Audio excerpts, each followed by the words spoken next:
It's a slow and daiquiri, rolling like Jesse James. The modern day outlaw game.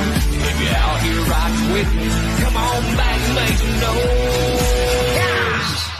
We're the last of the cowboys.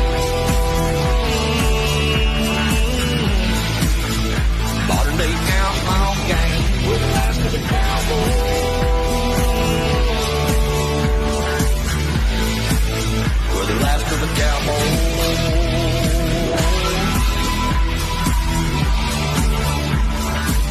Saddle up, boys.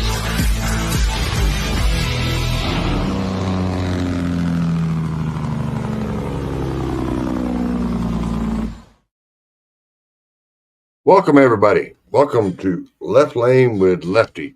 Sorry if the hat looks a little funny. It's a van hat, you know. Sorry, we're running a little bit late. We were trying to get sound check on everybody that's coming in and making sure everything's working right. Tonight's show, as you can see in the headline, it's real facts of life of a trucker's family. What we're going to be talking about is the ins and outs of what a trucker goes through and what happens with the family and what the kids think, what the parents think, depending on which parent is the driver or out on the road, or if the children are old enough, if they're out on the road and seeing what the parents think.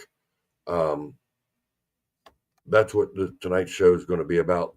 And everybody's been hitting me up this week wanting to get something like this going because there's a lot of them going through a lot of different issues of stuff that's going on.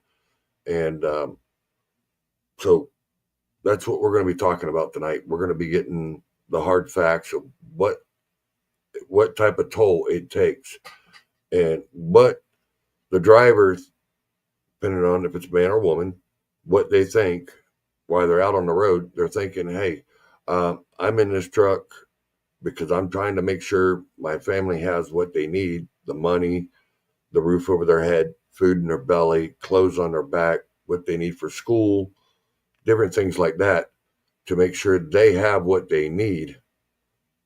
And then on the other hand, the family's thinking, well, guess dad or mom don't want to be home. They want to be out on the road. Did we do something wrong? Or are they not happy with us? Or is it they don't want to be home? Why don't they spend more time with us? Is it because we're not showing enough love?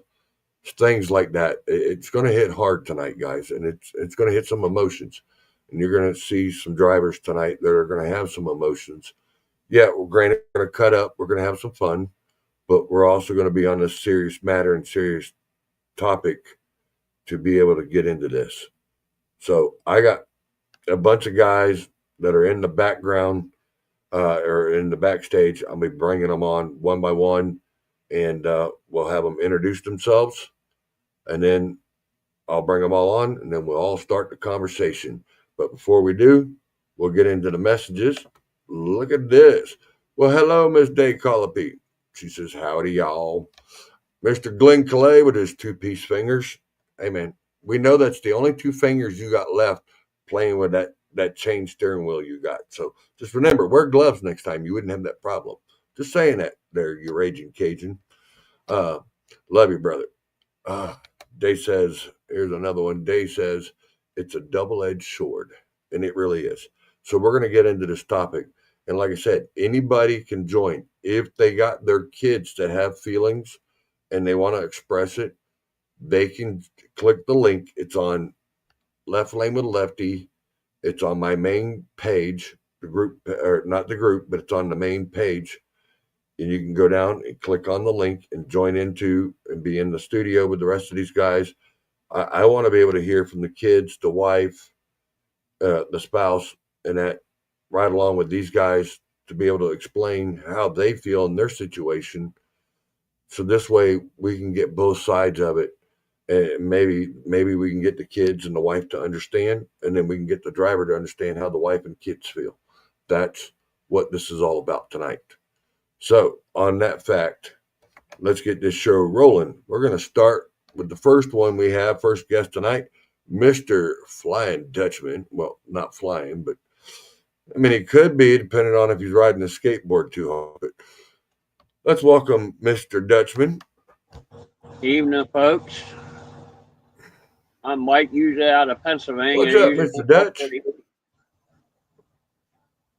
What's that? Uh-oh. We ain't got no sound. What's up with that? Hold on. It was working earlier. Let's see if we can fix that real quick. See if he's unmuted. You got sound now? Can you hear me? Can you hear me? Yeah, I can hear you. Put a finger up if you can hear me. All right. I can't hear you on my end. Hold on. Let me bring in another guest. Hang on. We got Mr. Dennis Hicks. Can you hear me, Hicks? Yes, sir. I can hear you both. We ain't got no sound there neither. What is going on here? You can hear us both. Come on. Alrighty. Bring in Mr. Hicks. Hang on. I'm going to bring everybody in. We're going to see what we can get. For everybody else who's spectating who can hear us, it's operator error. North Carolina, Mr. John Williams. What's up, Mr. John? Can you see if we can? I can hear y'all. No I can hear y'all. Let me check. It's your problem. Looking. Mike is not muted, so we're going to unmute him. Wow, we just went through sound check, got everything working. Let me see what we got with Pimpin'. What's up, Mr. Pimpin'? Can you still hear me? Can you talk? It's operator error. Nope, I ain't got no sound out of him neither. But Oh, wow. This is Operator error, Dennis. Hang on. We're going to get into this, and we're going to try to figure this crap out. Hang on. Somebody text. We had everything on. We were in the studio getting the audio working. Everybody had sound. Everything was working. Somebody text Charles and tell him operator error. There's that. Mic's working. Yep, speakers are working. There's definitely operator error, Dennis. Everything seems to be working. Yep. Oh, wow. This is nice. What's up, Mr. Hunter Wolfen? That is from Logistics Lounge. What's up, brother? Give me a second. For some reason, we are having an issue. Funny, Holly. Funny. Operator error. Funny. That's exactly what it is. It's operator error. Funny. Yeah, I hear you. I can read your lips, Kelly. I understand. Good. Yeah. I'm glad. Yeah. We can hear each other. All right. Hey, at least he can read some pair of lips. I see you back there smiling and laughing. You're funny. All right, let me pull everybody out real quick and we'll restart this all over again.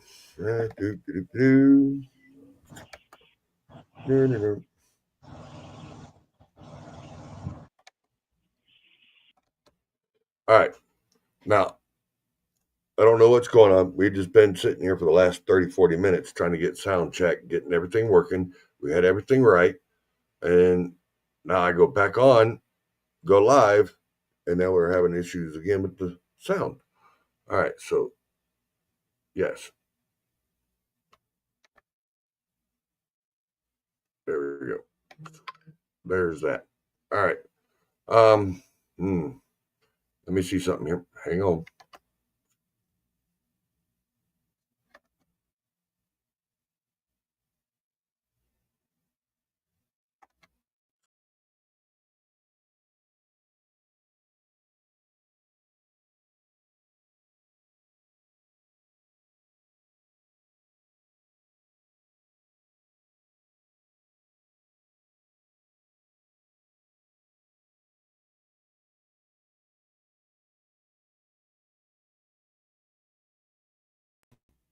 Let's get everybody back on. I can hear you. Can you hear me? Hear you. We got this figured out. We figured it out. Well, go ahead and announce yourself and describe who you are and what you do. Mike, OTR driver for the last 23 years on and off. Right now I'm pulling a hopper running in the U.S. and Canada. All righty. Next one we're bringing on will be the North Carolina Milkman. John Williams, 9 years, CDL, heavy haul, running out of Charlotte area. I've been around the truck the whole life, either diesel mechanic, and Dad was a diesel mechanic. I grew up working on them and started driving them, and just that's it. Been over the road and local for the last 9 years. Nice. It's good to have you in here. And next person we're bringing to the stage is Dennis the Menace. Welcome back, brother. Howdy do. Hi, Dennis Hicks. I've been driving for 21 years. I've done everything from dry van to heavy haul, expandable. I've done propane, hot oil, dirt, whatever's going to pay the bills. Gotcha, brother. Gotcha. Next one we're bringing into the stage. Everybody ought to know him. We call him the old goat. The old goat. But he's better known as the pimp, Mr. Pimpin'. What's up, Mr. Kelly Shane? Explain yourself and tell everybody a little bit about you. Name's Kelly Richardson. I've been out here almost 34 years. I've done everything from cattle to oversized dry van, reefer, step deck, open deck, car hauling, you name it. I've done just about it all. Ran big rotator records for a long time. Just part of the game, whatever's paying the bills. And, you know, right now I'm doing a little bit of both, still driving for the same man I've been driving for almost 4 years now. That's good. That's good. Well, we also got another one we're bringing in. And this man here is a new proud sponsor of Left Lane with Lefty. And he's a proud sponsor of the podcast. We've been doing some work with him in the background the last few months, getting some projects that he's got coming up. We're going to welcome Mr. Greg Jacobs from Jacobs Garage and 24-Hour Record Service, better known as the other white goat. Yes, Greg here, Jacobs Garage and 24-Hour Record Service. I'm an old bull hauler. I pulled the bull rack for 31 years. When I wasn't pulling the bull rack, I was best hooker in town, I guess you could say. I worked for Haggie's Garage on the weekends for about 20 of those 32, running the old school records, old 850s and 750 Holmeses. He finally broke down and bought a hydraulic and spoiled everybody. But I paid for the farm and raised a family with the old cow truck. Of course, we, had flatbeds and reefer trailers, and when things would slow down in the cow season, I'd pull some shrubbery or pull some flatbed freight. Just, kind of like Dennis, just whatever paid the bills and kept food on the table. I hear you. So y'all already know about the subject that we're talking about, which is in the headline, which is real facts of life of truckers' family, of what the family life is and what you're going through. Kelly, I know you do, and I know the stuff that you've been through and how hard it was on you when you had the stroke. That was, 5 years ago? And what that did to you. Yeah, almost 6. And how hard that was. And then Dennis is going through some stuff. We got John that's been through some stuff. Greg, you've been through some stuff, and that with your first marriage ended up with what we're going to be getting into and talking about tonight. But I'll let you guys and gentlemen explain this on how you all are doing that. Real quick, I'm going to get into this. And I got one more to bring on. Where'd she go? What, is she not wanting to show her? Oh, there she is. Hang on. And we got to welcome. We do have a wonderful, beautiful friend that we will join in. As I hate to say this, but the Milkman puts it out there every time on Snapchat. Hey, the cameraman done stole my wife. So I'm just letting it out there. You might hear something again. Let's Holly Williams, Mr. John Williams' wife. Hello, Holly. Hey, I'm Holly. I'm John's Hello. wife. So I'm a trucker wife. I've been in this for, I guess, 13 years for marriage, 9 years of trucking. You have to bear with me for the next 10 minutes because I'm closing my store down. So I'm going to have my camera off for a few minutes while I handle money. You are fine. We will, when we get through, it'll take enough time for these guys to explain their stories. So And what we want I'm here. is I'm what listening. what the I can woman's talk. like. Yep, I'm here. I'm listening. I can talk, but I'm going to turn my camera off for a few minutes so I get finished. No, you're fine. What we want is the woman's view on this, on this part of the, on what her aspect is, which, you know, and I will say this, John and his wife, like I said, they've been together for 13 years, maybe a little longer.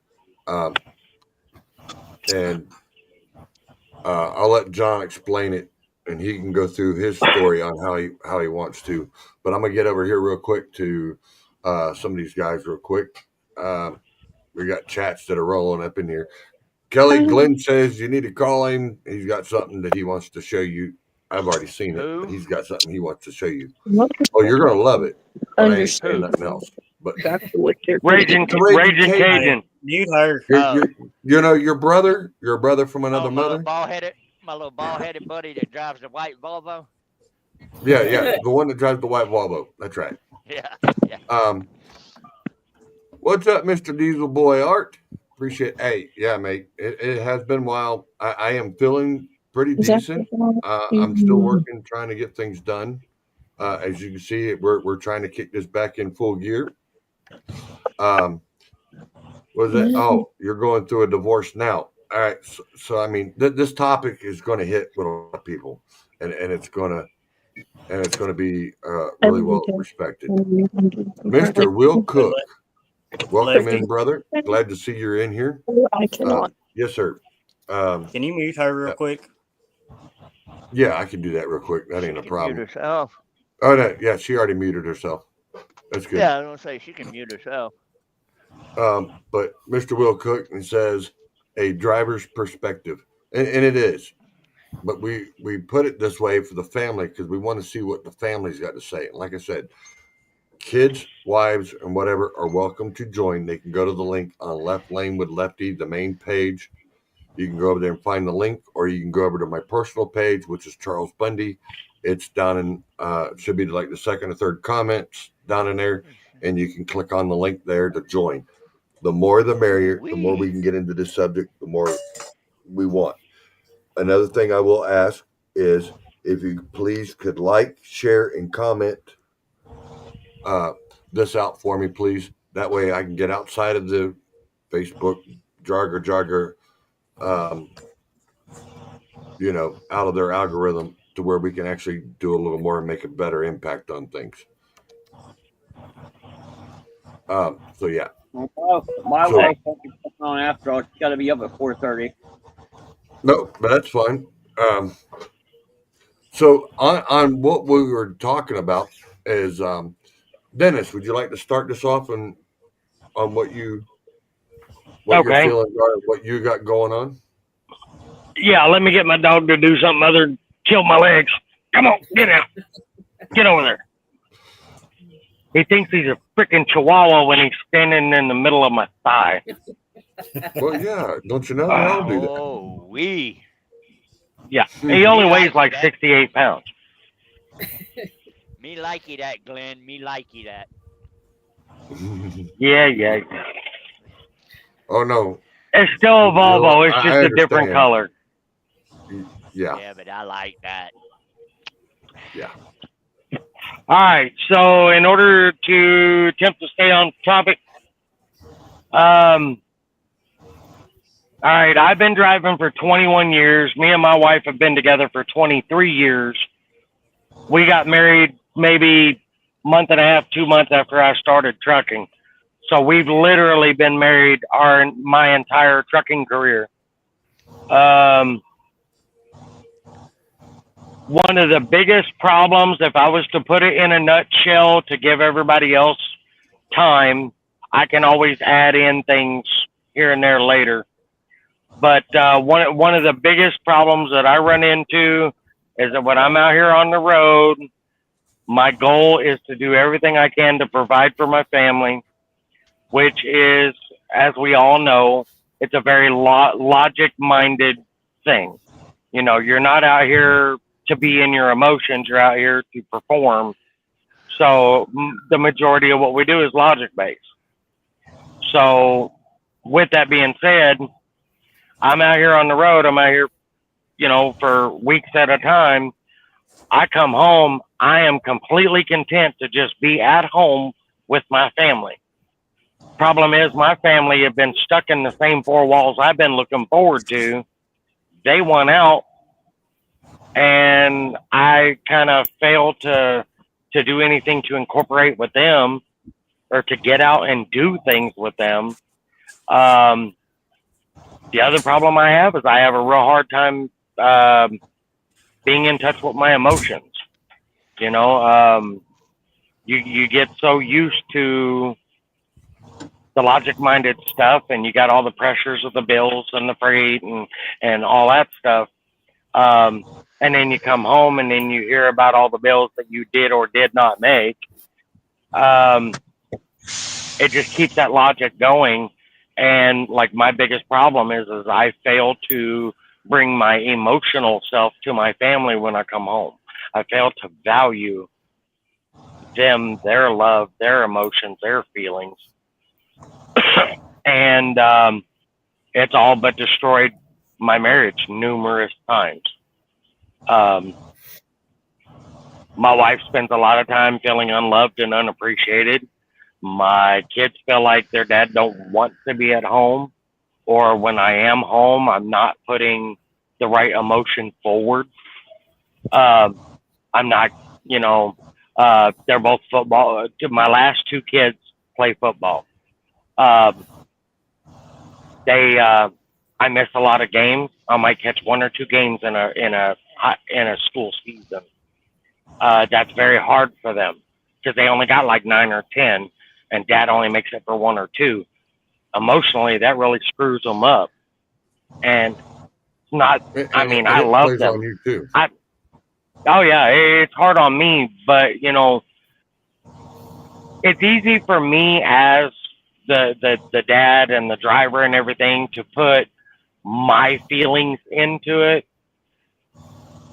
But it's my failure that I don't consider my wife's feelings or my kids' feelings. You know, I expect them to understand I'm out here doing everything I can. They want me to understand their point of view, and I have trouble relating a lot. And it really makes it really bad on them. And, you know, I want to change that. I'm trying to learn how to change that. Hopefully before it's too late. I want to change for me so it'll benefit them. You know, I want them to love me without having all the heartache. I have an 18-year-old that's leaving for boot camp at the end of the month. And at this point, there's a lot of times where, you know, he really can't stand his dad. And that's my fault. I created that. So, I mean, you know. It's like Dave said, it's like a two-edged sword. You know, you kind of created that, but if dad didn't do what dad's doing right now, they wouldn't have been able to afford to do the football and all the other things that comes along with the activities of doing what they need to do and what they get out of school. And that's what we're trying to come together on is, you know, we're seeing what it is on the driver's side, but we need to see what the family's doing too, which, I mean, Greg, you got any 2 cents that you may want to put into that too? Well, you know, Lefty is. Go ahead. You talking to me, Lefty? Yes, sir. Yeah, Greg, go ahead if you got 2 cents. If you want to put something into that, because you kind of know something about that. Okay. Well, you know, oh yeah. You know, when I first started trucking, which was before I was ever out of high school, but you know, I trucked and then Dad had construction and I worked for him for a while on construction in and out. But Go lay down. when I first married, I No. stayed home and done construction for a while.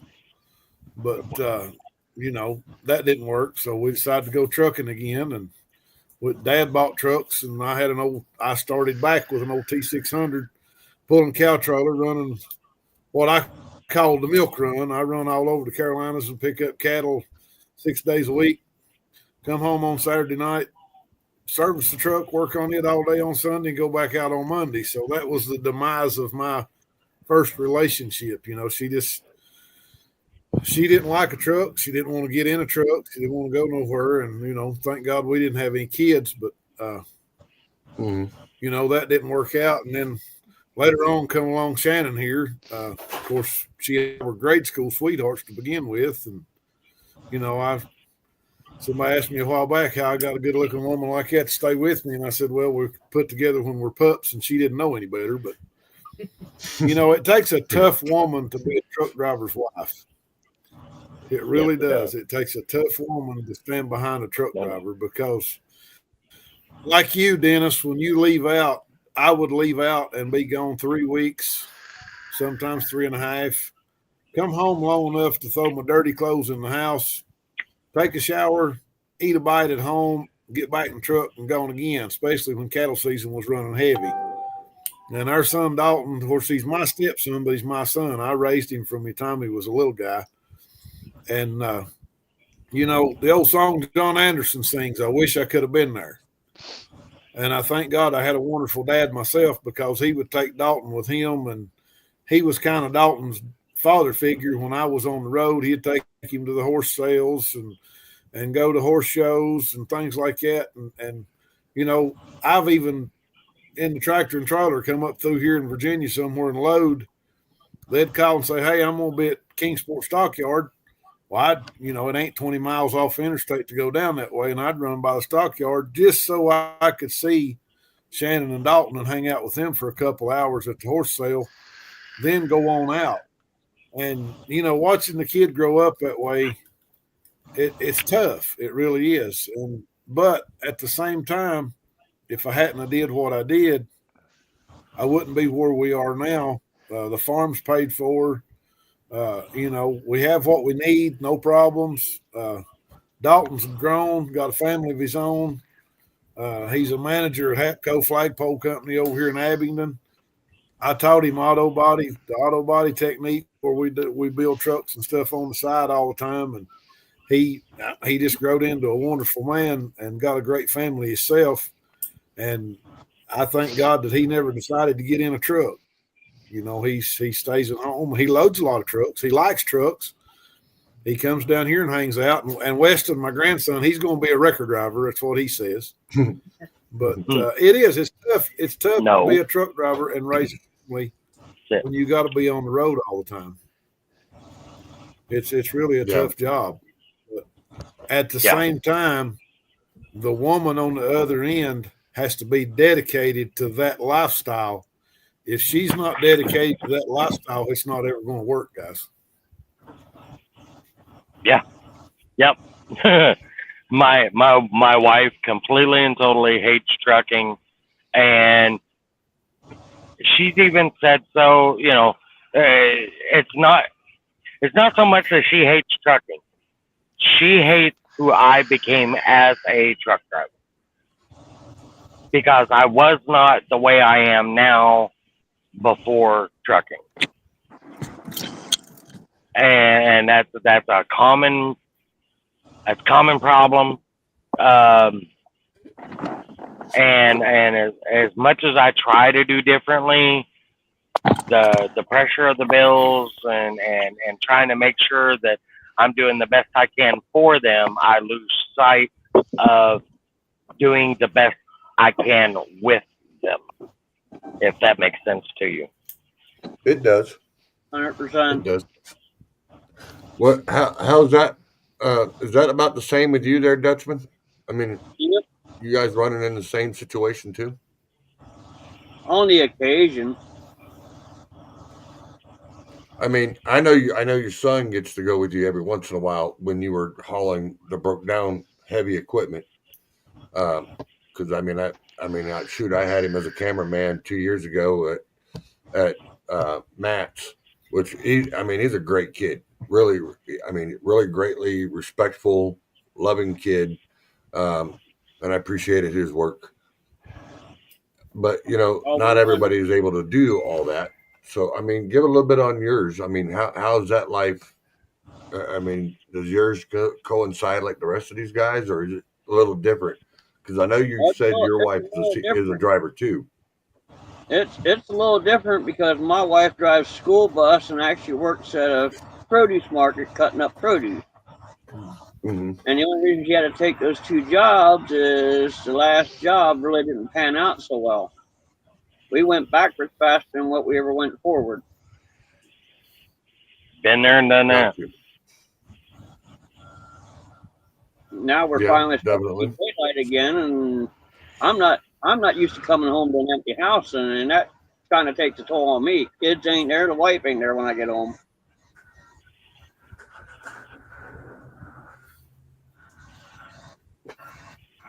Which one are you talking about? It sounds like that, Miss Christie. Mr. Darrell says, hello, Mr. Dutch Michael. Yep. And then Channel 19 Experience, he says, let's read his comment real quick. Says, I grew up in trucking. Dad and both stepdads were owner-operators. Then I was an owner-operator with kids. Got you. Oh, she's talking about you, Dennis. Your BFF's talking about you too. Yeah. The boss is in here. Yeah, the boss lady. Yeah, well, watching. Yep. Yeah, Did she bring her I'd step love to stool have and all? Chrissy in here too. Did she bring her step stool with her? No. Dennis, We're going there, are we? better watch Oh, that's the fight that's going to start now. Here we go. I'm telling you, don't that is a don't wanna fight when relive you're talking that about again. her. Yeah. Hey, the only thing I gotta say is the last time I saw that woman, she physically hurt me, so she had it coming. Yeah. She brought you down to her size. Yeah. Hey, boy, and let me tell you, that was pretty damn low because I was almost on my knees. Yeah.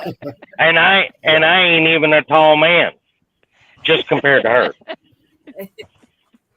Yeah. Oh, I guess she told him, didn't she? Did you read that, Lefty? Yes, she did too.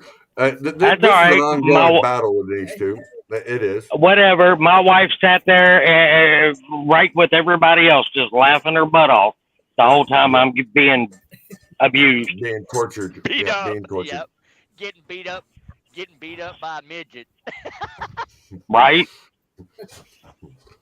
Not too many people can admit that they got beat up by a dwarf. By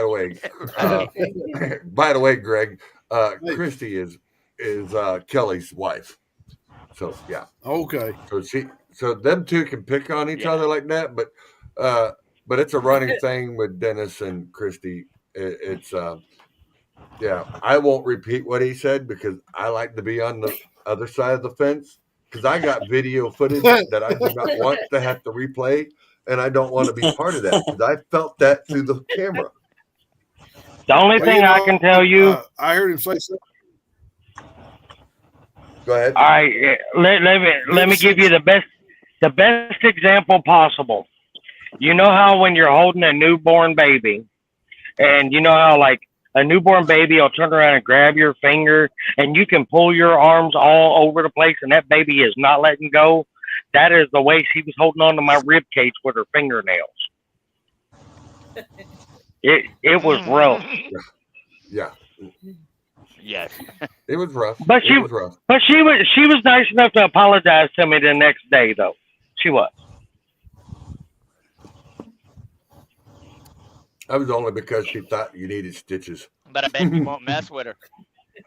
Yeah, I bet you won't mess Oh, with her I'll mess with anymore. Hey, I'll mess with her all the damn time. I just won't be within arm's reach of her ever again. Right? That part. And what's up, Mr. Spencer? Glad to see you in the comments. Well, John, you want to give a little insight on you? On how life with trucking is on your side? Because I seen the comment made earlier, and then I seen the wifey pop in and shaking her head. Yeah. So I know if I don't say something I'll to give you she's going to say something on here. So I'll give you the backstory. Dad was a diesel mechanic, truck driver, and I started helping him when I was 2 years old because he was self-employed and learning wrenching, and he would fill in driving, and I'd ride with him, and over the years, and I kind of got burnt out after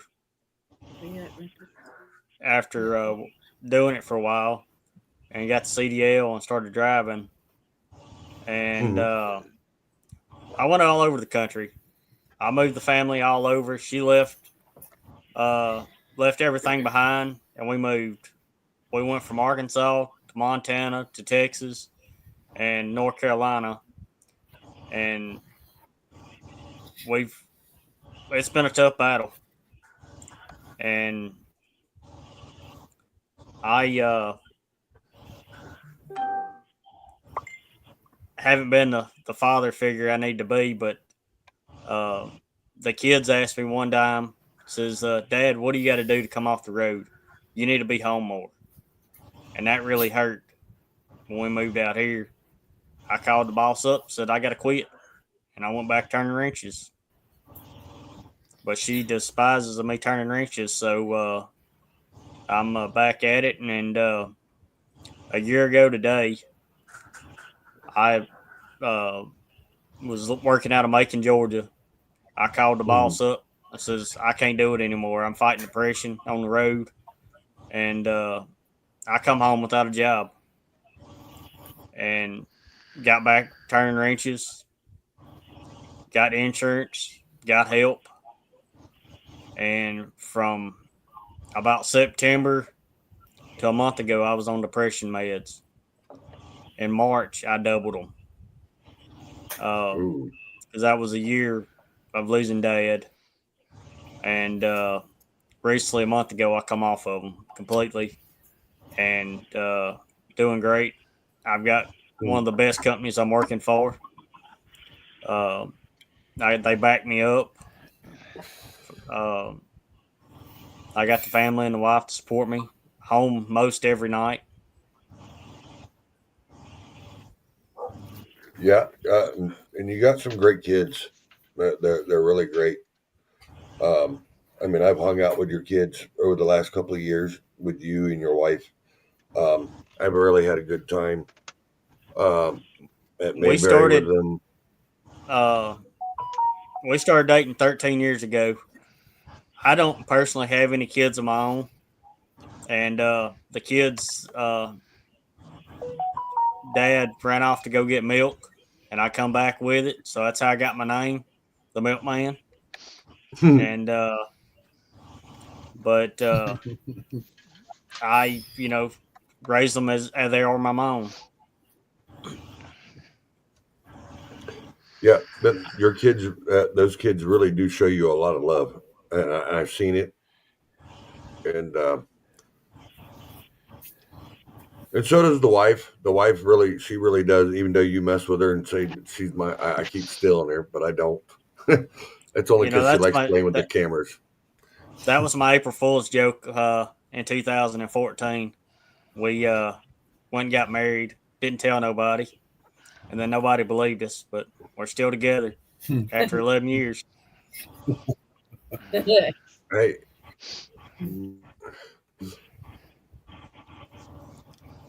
Well, I would ask her, but she's got her mic off.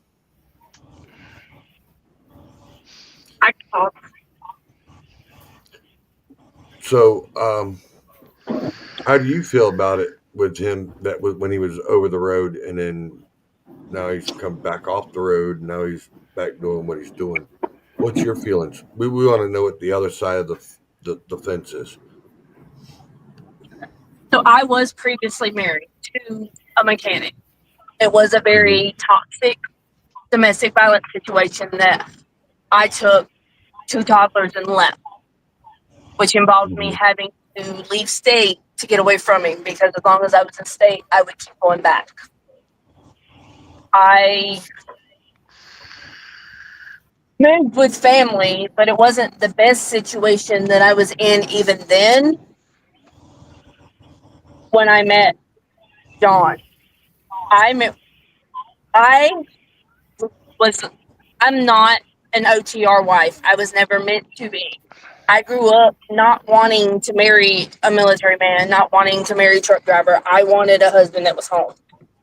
With my history, that was never my desire. So when I met John and married John, John was a mechanic. John didn't have a CDL. Yeah. That come later. That has been a struggle for me, because that was never a life I wanted. And I've always known all of my life that that was not a life I wanted. But when you have the right person in your life, you tend to make sacrifices and make the best of situations when they come along.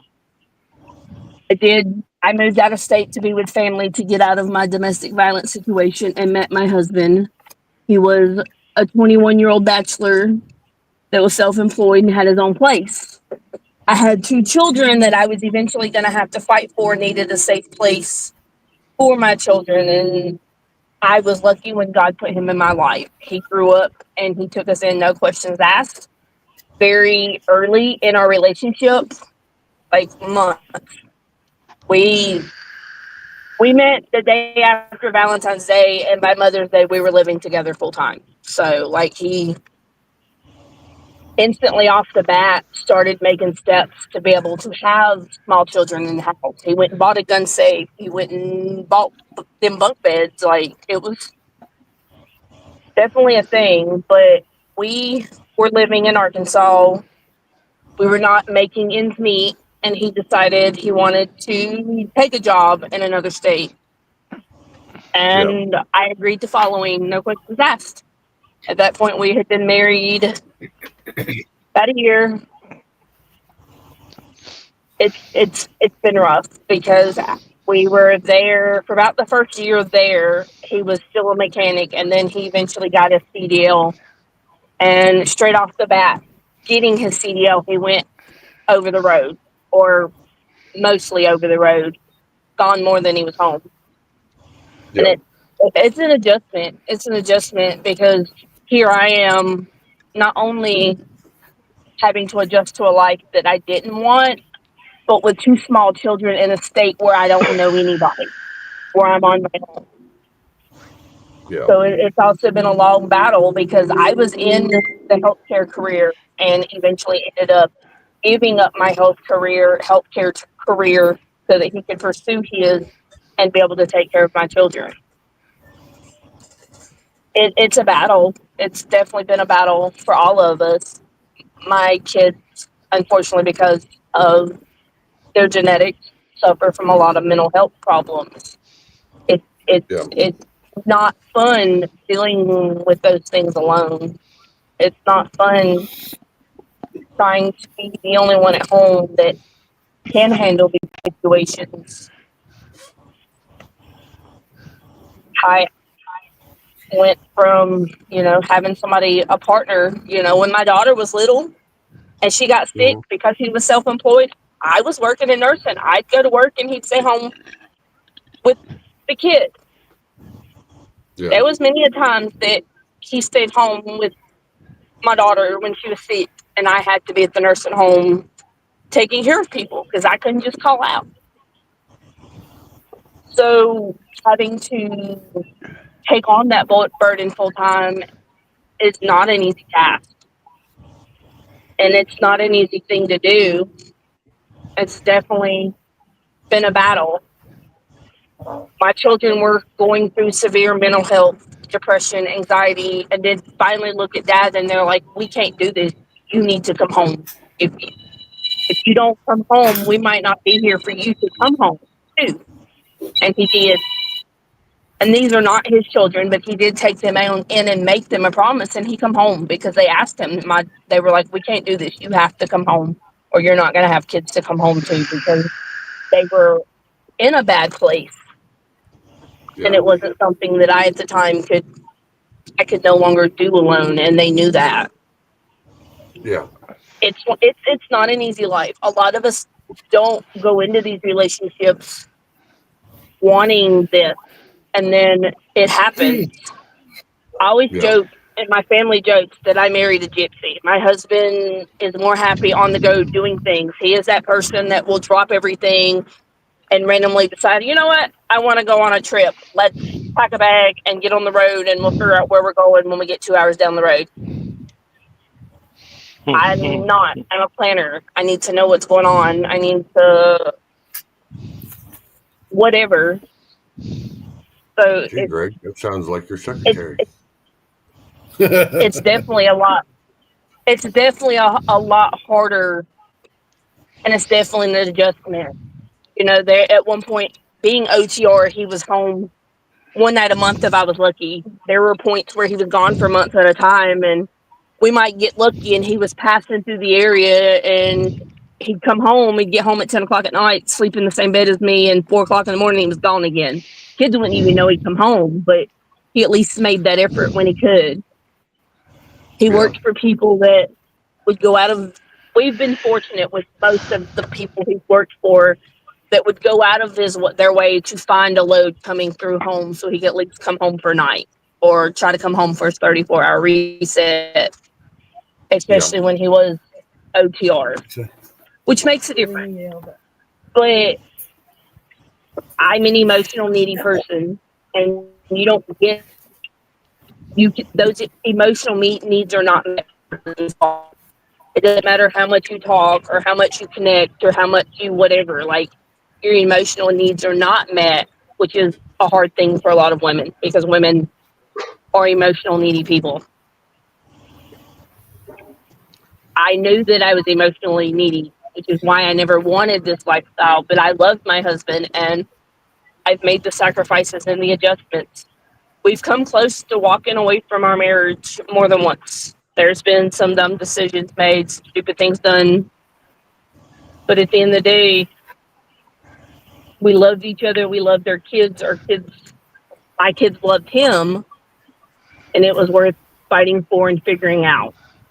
We've had to piss a lot of people off, cut a lot of people off, including, at the end of the day, we've had to even put family in their place.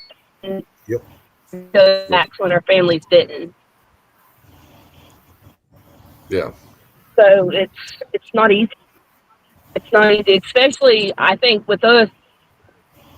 Him and my son weren't never as close as they could have been, and I think in a lot of ways it's because he was my older child and he still held on to wanting his bio dad in his life. My daughter was too young to remember. She didn't give a shit, and he is her life. He is her world. I always tell him if he ever divorces me, I'm giving him custody of my 14-year-old because I couldn't live with her without him there. Like, the sun and moon rises and sets in this man for her. So when you see that and you know that, especially they need that to go out, you work extra hard to maintain what you need to. And we enjoy each other. We love each other. And as much as a lot of people have tried, we have fought hard and pissed off a lot of people to keep them from coming in between our marriage, even though there's been a few times that they were almost successful. There have been a few times that even our own parents tried to meddle in our marriage. And the only way this works, you, at the end of the day, will stand up and turn your back on everybody else in order to make this work. And it has to be your number one priority. Got a question real quick. Shannon, do you feel the same way? Yeah. Is that, I see that some of the sacrifices that you do with Greg and dealing with the stuff that goes on there, which we've dealt with last week. But Oh yeah. you know, I mean, Yeah. it takes a lot. It takes a lot to deal with situations like this, and it takes a lot from the driver and the wife's side and the kid's side. You know, and like the kids, they get super attached. Well, like in John's case, he's stepdad, and they get super attached, and you know they want you home, but you know you're trying to make a living to make sure they have everything they need, and like she said, her oldest is 14, or her 14-year-old Curtis. does cheer competitions, and that ain't cheap neither. No. And John busts his butt that I know of, and tries to do what he can to make that happen. Oh, look at there! Look at that little thing! Look at it, sneaking her in there. Got to get your camera time. I see. Mm-hmm. What's your thoughts on that, John? Yeah, it's rough. I've drove half the night to get home, to turn around and drive 3 hours as soon as I get home, switch vehicles to make it to a competition for a 15-minute cheer, to turn around and drive back. And it's, you do what you got to do to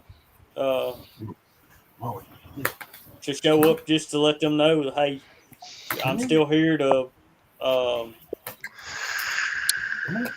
that, I'm still trying my hardest to be around you. Yeah, Dennis, I see you wanting to say something. How's this hitting you, Dennis? Well, I mean, it hits me. It hits me really hard, but at the same time, I am glad to see that it's good to see people that are not making the same mistakes that I've made. All right, I've raised 7 kids on trucking, or between 10 years in the military and 21 in a truck. I've always been gone, and that's what's it's kind of shameful, because everything that I do for my family, but the things that they need most is where I fail. So when I see somebody who's in a position where they're able to make those changes and succeed at making those changes, I'm glad to see that. I just wish I would have wisened up a long time ago and done things differently, because my wife and kids deserve better. I see you over there, Kelly. I see you plotting a thought. So, wait a minute. Is there smoke coming off his brain? Yeah, I just seen it. It just rolled right on out. All right. Yeah. If y'all see me bouncing around, I got to take the dog out, so I am going to be listening. You're fine. No, you're fine. You know, So, how's your story with you and your wife, Kelly? Me and Chrissy's been together 24 years. Well, 25 years. Been married 24. Prior to me meeting her, I was a pretty bad guy. I was involved in a lot of things that normal people aren't involved in. I was a very violent person. I muted you for a minute, Dennis. I did things that I'm not proud of, but I had to take a little vacation for 8.5 years. Got off my vacation, moved to Florida. I was in Florida probably a year, and I met Christy at a bar, and I pursued her, and she pretty much told me flat out, I don't want nothing to do with you. You're a player. I see what you're about, this, that, and the other, yada, yada, yada. Well, about 2 months later, we ended up going out on a date for the weekend, Memorial Day weekend. And we come back from Panama City. I went home. They went on about their merry way. Well, about an hour later, they pull back up in my mom and dad's house out there at our farm in Chattahoochee. And she basically tells me to pack my shit up that I'm going with her to Tallahassee. And I'm like, wait a minute, hold up. I'm not looking forward to this. And I'm not that guy. I'm freshly divorced. I'm freshly out of my vacation time. I'm trying to have fun. Well, we ended up getting together. I got my license back because I lost my license while I was locked down. Got my license back. Started driving again. Calls me up one day. I call her. That's back when payphones were still around. We didn't have nothing. We didn't have we barely had cell phones. And Yep. she told me when I come home we were getting married. And I'm like, whoa, we're doing what? She's like, we're getting married when you come home. Okay, whatever. I played along with it. We ended up getting married. About a year later, her and my family, my mom, got the issue pushed for me to get custody of my kids. Got custody of my children from my first wife, which was pretty bad. She basically saved my life. I was on a path of destruction 100%. One or two things was going to happen. I was going to overdose or I was going to get killed. One of the two.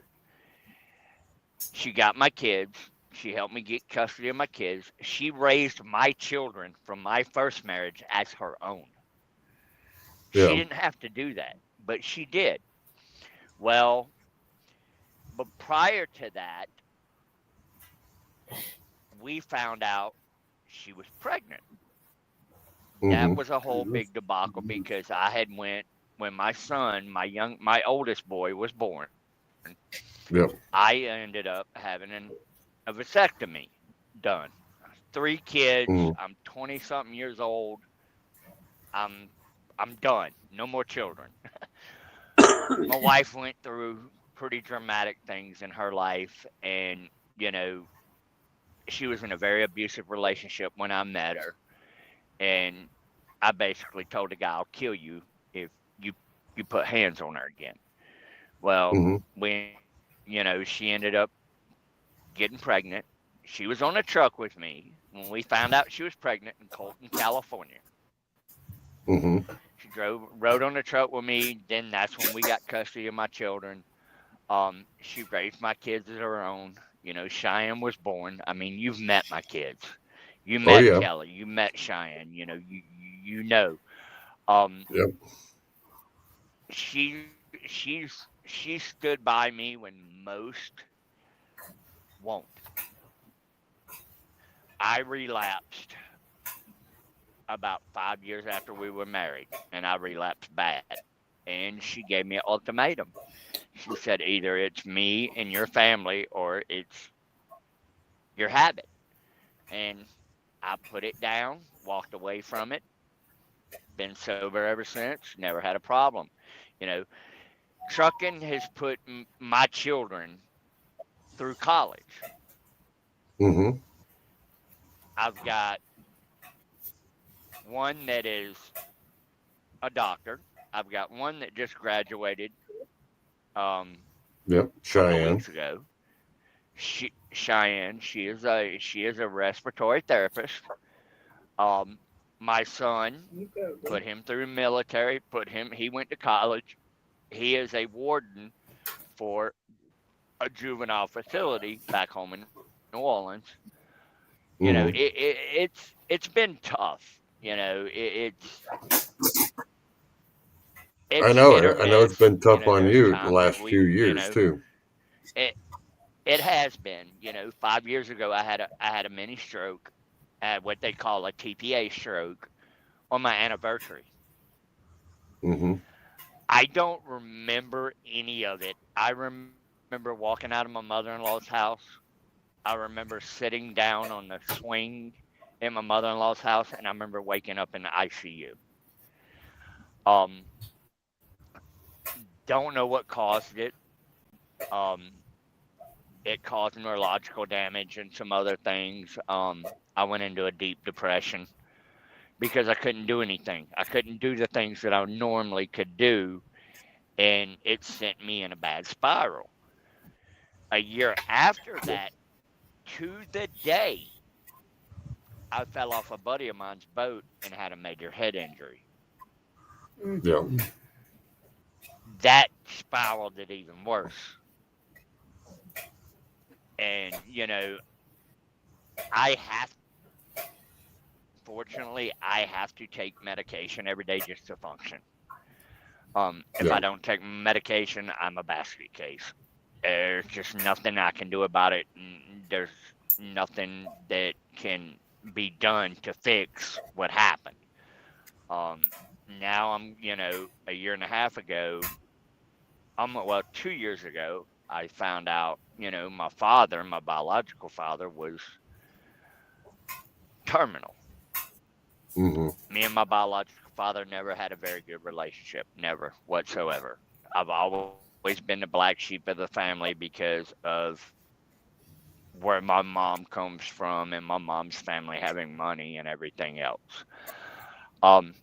Me and him, we started to mend our relationship thanks to my wife and thanks to the man I work for. And it got cut short.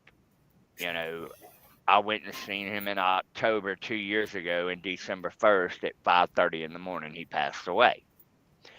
Well, I found out prior to that, the man that has raised me from the time I was 2 years old, my stepfather, which you've met, Charles, he has stage 4 terminal state and kidney cancer.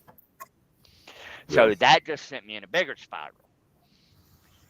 Well, now I'm having the same issues, and I'm scared. I'm literally terrified of what I'm going to find out Friday when I go to the doctor. But Well, I will as far say as my this. children and my wife go, Go ahead. Finish your sentence. they've stood by me through this. I've been a truck driver off and on for 30 plus years. It's all I know how to do. And I know my time's coming. I don't want to die in a truck. I want to be home. I get to go home when I want, how I want, how much time I want to spend at home. We do things, trucking has afforded me 3 houses. It's afforded my wife to have a brand new vehicle every other year when she wants one, regardless. I bought her a brand new car on anniversary just because she liked the color of it, Charles. I literally went to the dealership, looked at the car, and said, my wife wants this. And they're like, well, when do you want to buy it? And I said, I can't leave the dealership without it. And I bought her a brand new car. I bought her a brand new SUV for our 24th anniversary. Yes, we butt heads, but I love that little short, pissed off woman more than anything in the world. You might call her short and sawed off, but she loves you to death. Yes. But she'll put if you it in wasn't your place. if it wasn't for her, and you know that. I mean, and if it wasn't for her, I wouldn't be in the position I was in. I wouldn't be able to do the things I want to do. I wouldn't be able to, still be around. She had a very good job for a long time, and she just got burnt out on the corporate world and decided to go home. And, with her having the corporate job she had and me doing what I do for a living, we've been able to afford a lot of things a lot of people have not been able to do. My wife wants to go spend $1,000 freaking dollars or $2,000 or do whatever the hell she wants to while I'm gone. Okay, honey, just have fun, do whatever you want to do. Leave me $200 at least so I can go buy groceries for the week. Yeah. So you have food in the truck. Yes, I got food in the truck. At least let me be able to buy food and wash my truck. Other than that, I don't care. Do whatever you want to. You know, but I mean, it's been a fight. And I know my time's coming to where I'm gonna have to step away.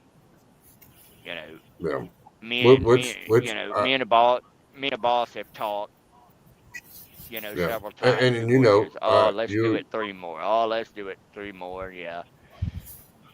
yeah. So And you know the situation, and you were one of the first ones, because they got the phone call that, when I was diagnosed stage 4, which you yep, know it, but I'm here if you need me, that, and I know you that. know And like I um, said, the way I've more beaten Friday. this so far, I'm not sitting there saying that uh, I got the miracle cure for this, but I don't.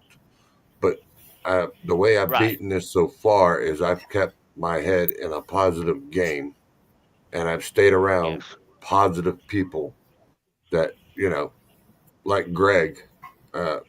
Greg knows. He knows everything that's going on, and Right. every time I'm around him, we're always staying positive. It's usually we're Yep. making jokes, or we're doing something positive, working. And there's times being honest, there's times I don't feel like getting up off my couch, and I'm like, Right. I just feel like just sitting here. Greg would call me up. Hey, you coming up? Hey, you coming up? You gonna come up, brother? You can come up here anytime. You can come hang out with me. And he does it, and it breaks me out Yes. of that mode, because then I'm like, all right, I got to get up, I got to go, and then I go up there and hang Hey, out, he's and got a room here at wanting the to wreck house, it. guys. Yeah, and he's No, even and opened that's up his house for me to come and stay with him, to come yeah. up there, so I And don't have that's to travel back and forth. right. And that's my biggest thing with everything that's going on with me right now. Um, I just need to find out 100% positive. You know, Yeah, if it is what it is, what they're thinking it is, I need to know 100% positive, so I can get on the track to to get it kicked in his ass. You know, yeah, like my stepdad. yeah, My stepdad's walking around with stage 4 cancer, and he's walking around like he's a teenager. yeah, yeah. I mean, he's The immunotherapy does do a lot, but he I'm you on know something he's else got different. yeah he's So he's yeah, he's been going to UAB, and all the doctors at UAB in the cancer center are all Baylor graduates, and that's all they deal with is cancer. yeah. And the treatments that he's been on, the treatment that he's on is an experimental treatment, and there's like 10 or 15 people on it. Hold on, where And you at, anyways? who, me? Yeah, I am in Missouri. all right. I just saying that because Mom just sent me a text, said she just passed your house. Oh, okay, yeah, I'm in Missouri. No, I But mean, Mama just moved back to Florida today. She's there oh, did permanently, there she? in Ocala. Oh, okay, Yep. good deal. But So just to let you Dad's know. good deal. That's close. So I can Hmm. I can shoot to Ocala if she acts crazy. But Hey, the Yeah. only Dad's I only got one comment about that, and that's bye, Lisa. yeah. you know, Dad's dad's that cancer therapy that he's on. There's people Hmm. that's been on it for the last 9 or 10 years, and their PSAs and everything else are real low. When Dad found out he Yep. had stage 4 cancer, his PSA was in the 300s. Uh, Dad's shit. Yeah. PSA the last time I talked to him 2 weeks ago was in the single digits. Yeah. And see, and I was So, doing but I that mean, he's until back to well, playing I mean, my golf. insurance Yeah, he's canceled, back to so playing golf and doing all that shit. I just don't have insurance I ain't had insurance the last 2 years. So we ain't had a treatment in over You a going year and a half now. you gonna make me call Christy on your ass? Well, you can do that. You can do that, but we got other things in the works. Trust me. Well, that's If you good. really want to I know, mean, you can you call know, Mr. Van's been, yeah, we've been doing some medical research and some well, that's good. experimenting. So, yeah, And I mean, Yeah, you know, Van's got an unarmed security you guard can, helping him. yep, yeah, you can, you know, the way they told Dad, you know, Dad could live another 15, 20 years, and I mean, it's dormant, Charles. It's not yeah, moved. It's still in, but it's metastasized. His prostate and his kidneys metastasized. But No they state. told him you could live with this for another 15, 20 years before anything, any kind of signs, you know. Like Dad told me, he's like, son, if I live to 80 years old, I'll be happy. He said, if I yeah, make it to 80, I'm good. I'm golden. I'm like, well, Dad, I don't want you to go at 80. I want you to keep going, you know. You know, yeah, it exactly. just, you know, me losing my biological father, you know, me losing my biological father was more of a hit than I ever thought it was, dude. I never thought in a million years it would affect me as bad as it did over time Yeah. because Oh, of the and relationship it we does, never and had, you know. it's just like everybody keeps asking me, why haven't you broke down? Why haven't you gotten done anything stupid? It's because Dude, I didn't I don't cry. think about it unless it bothers me really bad. But other Right, than that, right. I play it out of my You mind. know, And you can ask you Greg. I know mean, what? I do everything I can to play it out of my mind and try to do what I can. Right, right, and be I reached positive out I to mean, about it. granted, Kelly after I You lost know, like Dad, you know, just trying to get the advice because I knew he'd been yeah, through it. yeah. You know, yeah, that's just like you know when I lost my dad 2 years ago. You know, it was a big debacle. You know, my family wanted me to damn pay this and help with this and help with that. And I'm like, I'm not shelling out any money to any of y'all because none of y'all cared shits about me because no, of me and my dad not having a relationship. You know, yeah, I was upset he passed away. I didn't cry. I didn't show any emotion at his funeral or nothing. We went to the funeral.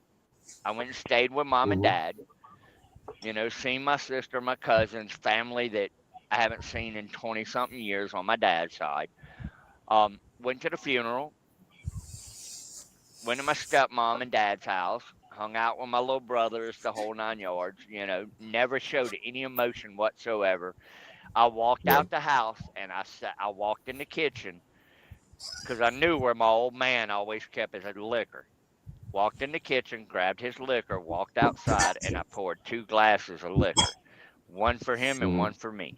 And I sat on the porch and I drank a 8-ounce glass of Canadian Mist. And I'll never do that shit ever again in my life because that is the nastiest shit you can put down your throat. But that's what Dad drank. And you know, everybody kept walking out. What are you doing, Bubba? What are you doing? I said, I'm having a drink with Dad. Y'all leave me the hell alone. We left, yeah, went home. I got home and I sat down in the recliner and I freaking lost it. And I just looked at Christy and I'm like, why am I like this? Why? Why am I, you know, losing my shit now hmm because he's gone, but less than 24 hours ago, I wasn't like this. And, you know, yeah, I kind of get it, you know, because I didn't want to break down in front of everybody and let them see me be the weaker person because of the relationship me and him never had, you know. yeah, But, you know, like with my stepdad, you know, when my stepdad goes, dude, it's going to be probably one of the worst things that's ever going to happen to me because that man's been in my life for 50 something years, you know. yeah. That's my old man to me, regardless. And Yeah, he's how never old are one you now, time. Kelly? I'll be 53 the 18th. Oh, all right. So you're not older than dirt. All right, I got you. Happy No, early birthday. Hey, I'm hey, man. close. I'll be 53 the I'm close. 26th. I'm younger than him, so that's all I got to say. Yeah, you're Oh, young who with a pulled your shot. chain? I won't hit 50. I won't hit 52 till August. Didn't nobody pull his chain, did there, Kelly? Nope. I come on my own ripcord and I can reach it. We're gonna take a quick break, real quick. We're gonna hear an announcement from one of our sponsors, so that way we can take a break for a second. Hi, I'm Brandon Bring Crawford it. from Ashland, Ohio. I use Visible for just about everything on my truck. I'm out here at the show getting it cleaned up. This product is great for just about anything you can imagine on your truck. I use it on the chrome, the stainless. Heck, I even use it on the paint. Some people think it's just for glass, but really you can use it on just about anything. So get you a can and give it a try.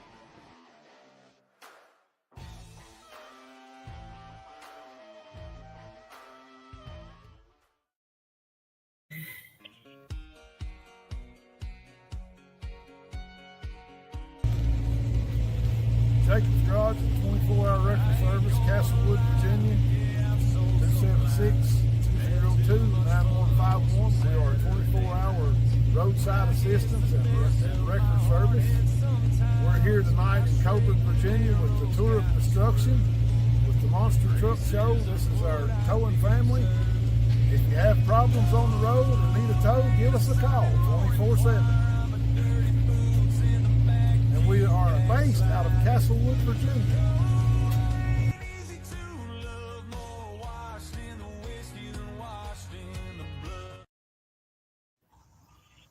I like the commercial. Now we got that out of the way. Hey, I know that Amish sitting there on the screen. I had to make it feel better. Hey, I know Well, that Amish dude in that blue and white Kenworth. Better no answer. Well, the only thing I can say is that little We're back at no sound again. that little tow truck ain't gonna pull my truck. Are we? Hey, you wait till you see the big one, Dennis. I've got a 40-ton, a No 25 sound. ton, You can hear me, but I can't hear 16 you. ton. I hear you. Hang on a second. We'll fix that too. I don't Milkman's know what it muted. is. It keeps doing that. Hold on. Let me get these out there. Apparently, we got somebody doing some narrating on the Hear about telephone. your loss, and Apparently I do. some had, yeah, that had, some had, yeah. And he says, I'm only 49. Yep. Give me 1 second. We'll get this fixed. Y'all should be able to talk to yourselves real quick. Hang on. Let me. I was gonna say, it sounded like he was getting narrated over the phone. Yeah, you can't do nothing with him. You're talking about losing your dad there, Kelly. I lost my dad 2 years ago. We'll be in August. And the hard part for me was the fact that Dad and I worked together from the time I was 8 years old until the day he passed away. Yeah, And that's Dad was, gotta be tough. Yeah. you know, Dad was 86 years old. 2 weeks before he passed away, he stayed in hospital 10 days. But 2 weeks before he passed away, he and I were in the hayfield putting up hay. Yeah. I'd bought him a new Mahindra 4-wheel drive tractor, and he got to run it 3 months. Loved every minute of it. And, you know, right now, there's a swing sitting out on the front porch here that every evening at 5 o'clock, Dad would be in that swing. And most of the time from 5 till about right now, he and I were sitting up there in that swing talking and just hanging out, you know. I mean, that's something that you'll never get used to, is the fact that he's gone. Right. It's something we learned to live with it, but we never get over it. But here's something that helps me to keep going. I know my dad was ready to go, you know, and Jesus himself said it's once appointed unto man to die, and after this, the judgment. Yep. And, you know, we're all going to leave this world one of these days, whether it be some kind of sickness take us out, whether it be a truck wreck, wrecker cable break, snap somebody, or whatever. You know, we're going to leave this world at some point. Mm-hmm. And it's all about destination. And if we're ready to leave here, we can see them again, boys. We can see them again. Yeah, you know, Amen. And the thing with my dad, you know, when I went and seen him in October, right before he passed away, you know, the animosity between me and him, it was pretty bad. You know, my dad's side of the family is organized crime. My dad decided to be fully involved, made man in organized crime instead of take care of me and my mother left. Mm-hmm. You know, and when I went and seen him in October, before he passed away 2 years ago, he told me, he said, "Son, I'm tired. I'm ready to go. I'm tired of fighting." And I'm like, "Dad, no, you need to keep fighting. I'll be back in December. I'll be back November or December." I said, "More than likely, I'll be back for Christmas so we can have a Christmas together." Well, he never made it, Right. and that kind of hit me hard because Mhm. I was looking forward to having a Christmas with him that I've never had ever in my life. In 50, it was at the time I was 50, in 50 Right. years, I never had a Christmas with him. It's never been a father-son bonding. It was killing me. it was just, dad decided to be part of that organized crime lifestyle and stay with that part of the family and not take care of me and my mother. And my mother walked away. The funny part is my father and my stepfather grew up together. They are a week apart in age.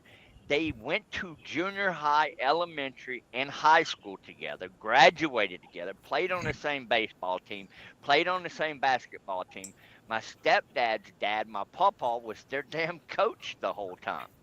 They were best friends through high school. And my stepdad chased my mom all through high school, and mom wanted nothing to do with him after she left my dad. Yeah, no shit. Because at the time, my stepfather had hair down to his ass. He was a hippie, smoked weed, done all that shit, the whole 9 yards. Mom wanted nothing to do with him. But, she left my dad, and a year after she left my dad, she finally gave my stepdad a chance, and my stepdad and my mom been together for 50 years now. That's good. That's great. Yeah. So yeah, that was, it's kind of funny the way that all fell into place, and being that they were that close of friends all through school and everything, and and I could have went that same direction my dad went, but I knew what it was going to end up being. I knew where I'd end up going, and I didn't want no part of it.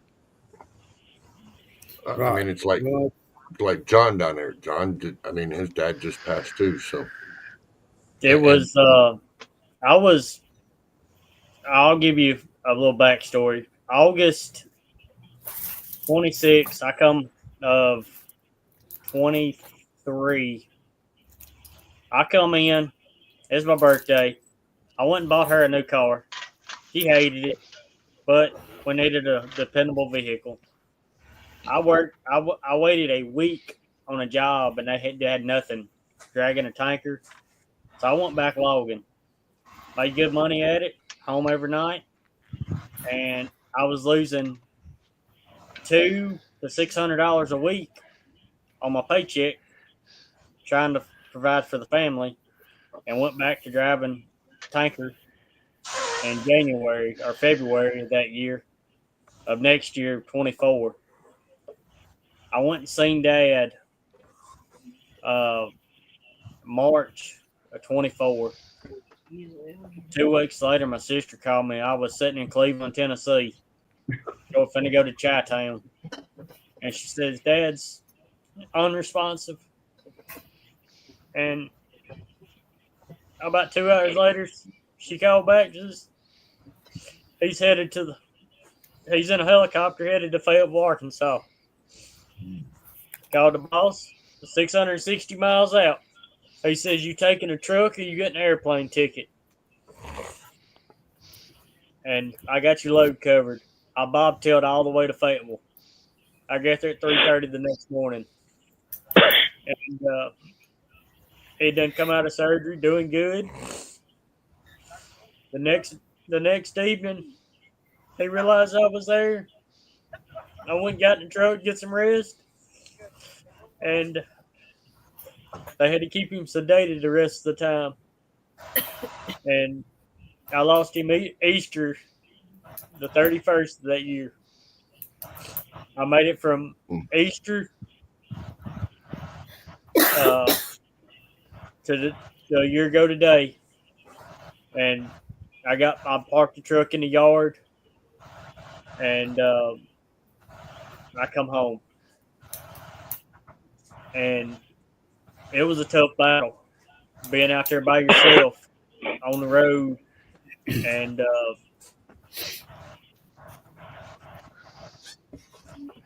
I'm dedicating. I'm dedicating the inside of the truck to Dad. I've got stuff. I've been talking to the boss man. I've got some stuff that's going to be one of a kind in that truck. He's like, do it.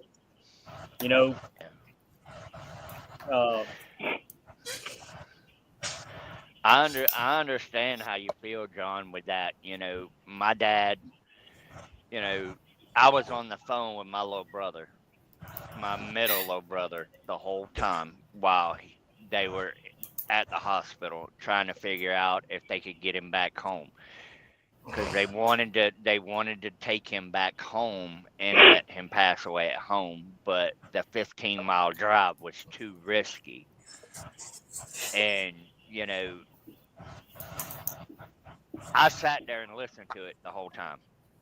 I was on the phone when he took his last breath. And it's rough to go through that and have to listen to it and know that that's what's happening. And Dad ended up having a stroke. And trying to explain to my three youngest brothers what's going on. I'm trying to explain to them, Dad's gone already. Y'all need to do this, y'all need to do that. And, my stepmom showed up, and I told my stepmom, I said, you need to kiss him and tell him it's okay to go. He's gone. I said, he's got a death rattle. There's nothing they can do. Nothing. Well, I want to get him home. I was like, Brenda, they can't transport him. There's no way they can transport him back home. Just let him go. And she kissed him and told him that she loved him, and my brothers told him, we love you, Dad. And they put the phone, my brother put the phone up to his ear. Whether he ever heard it or not, I don't know. And I told him, I said, Dad, I love you. I'm sorry. We never got to fix things, but go ahead and go. And he took a deep breath, and that was the end of it. And it was tough. And I fight that all the time, and I always will, because I never got 100% closure with it. That's been my biggest ordeal with him, is trying to get 100% closure. And I'll never get that closure with him, ever. Yeah. I got to ride with him as he drove a truck, but I never got to truck with him or for him to ride with me. Right. Yeah. But you know what? And that makes it rough too, because I never got to truck with my dad. You know what though, John? The thing is, he's watching over you just like my dad. I know he's watching over me. And one day I'll get to see him again. Oh yeah. I mean, it's like my dad. I didn't get to truck with him. I mean, he trucked the first 4 or 5 years of my life, and I remember him driving the truck, pulling the trailer, and then he got out of that and went and started his own business, right, doing somewhat of what he was doing before, and grew up with most of that until later on in life, and then he decided to retire. And then he realized that I picked it up, and I had the diesel fever in me and started driving. And there's many a times I stayed because of where I was working or I was coming through. Right. Instead of going all the way home, I could pull into my mom's. and he'd come out there and he'd be wondering who's in the truck. And then I got out of the truck one day and he realized who it was and realized I was driving the truck. And I seen his eyes light up. And when you see your parent eyes light up, knowing that you picked up something that they did, it's a whole different ball game. It's a whole different outlook on life. Right. And in the mornings, I'd sit there and he asked me, he goes, well, what time are you leaving in the morning? Well, I got to be up by 4:30 and I got to get out of here by 5. Oh, okay. And then by the time I get up, I'd be sitting there getting dressed. And what is he doing? He's already up. He's out there and got my key. He's over there starting up my truck. He's already done checked the oil and everything else for me. He goes, everything's checked out. I checked your tires and all that. Everything's good. You're good to roll out of here.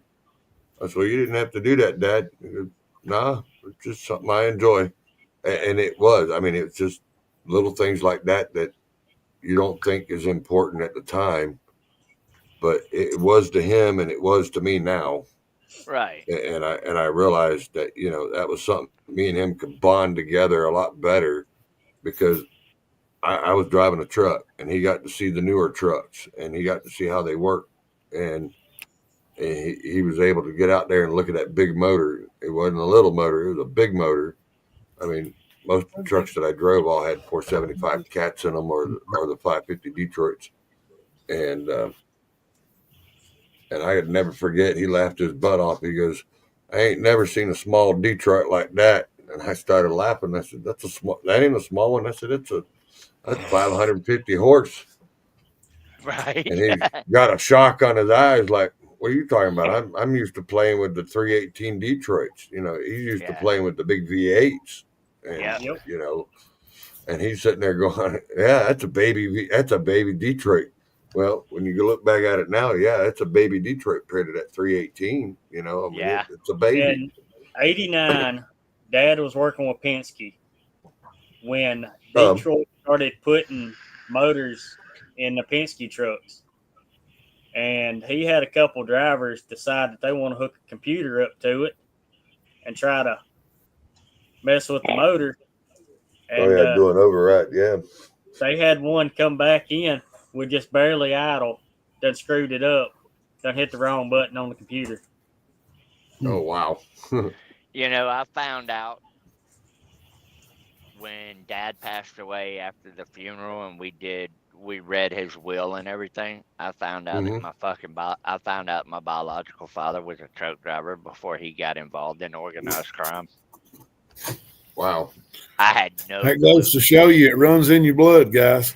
I had It no does. clue. It does. I had no clue that he was a truck driver ever. No one ever told me anything about him being a truck driver. But yeah, he was a truck driver back in the late 60s, early 70s before I was born. I had no clue about it till they did the will and I got his death certificate. And then my mom showed me my birth certificate and it stated on there my dad's name, occupation, truck driver. And I'm like, Dad was a truck driver? She's like, yeah, he was a truck driver. Hey, Kelly or Dennis, either one of y'all want to handle that comment right there? I can't see it. Motor, which I need a truck. Yeah, I need a truck with a big motor. Man, if you don't get your ball head. Is that coming from that Raging Cajun? Yeah, Yeah. That's coming from that little ball-headed joker with that Volvo. Well, I tell you what, he can feel free to bring over that Volvo. If he wants one with a big motor, we can trade trucks and see how that works out.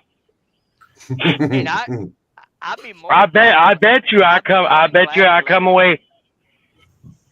I'd come out happier in that deal.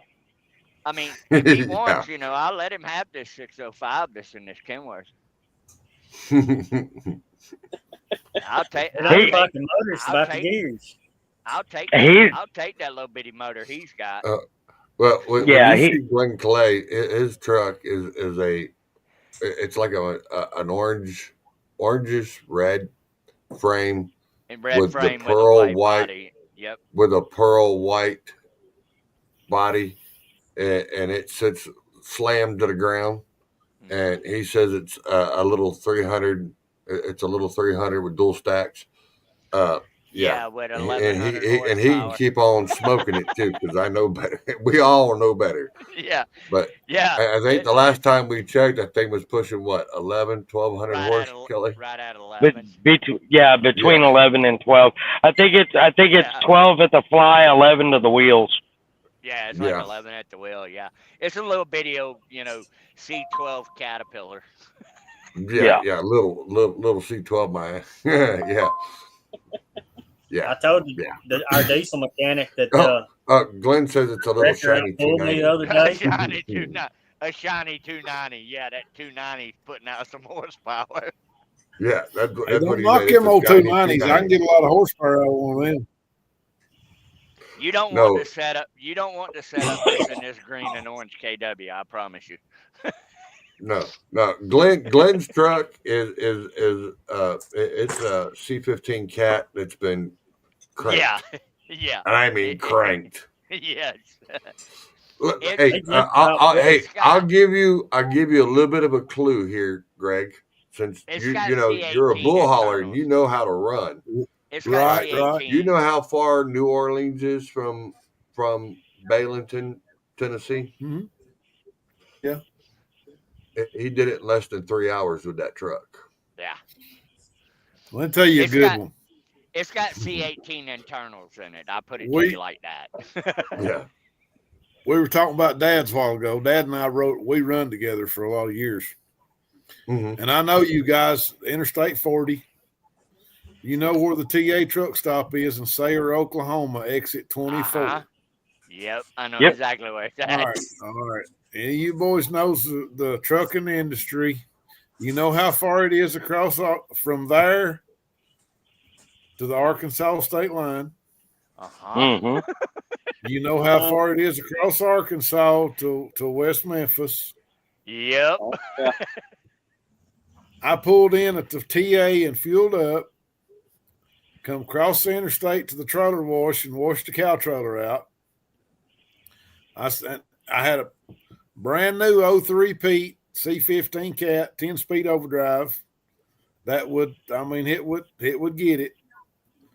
Dad was used to an old 400 Cummins and a 15-speed and an 84 359 Peterbilt. That's all he'd ever drove. Oh, big cam. Hmm. Yeah, an old big cam 855, Yep. and I had it built. It was a 110-mile-an-hour truck. But anyway, I told Dad, I said, I'm wore out. I'm going to bed because I had drove us out to Hereford to the feedlot, and from I've been there Hereford back, before. we'd unloaded in Hereford, and I brought us back to the TA.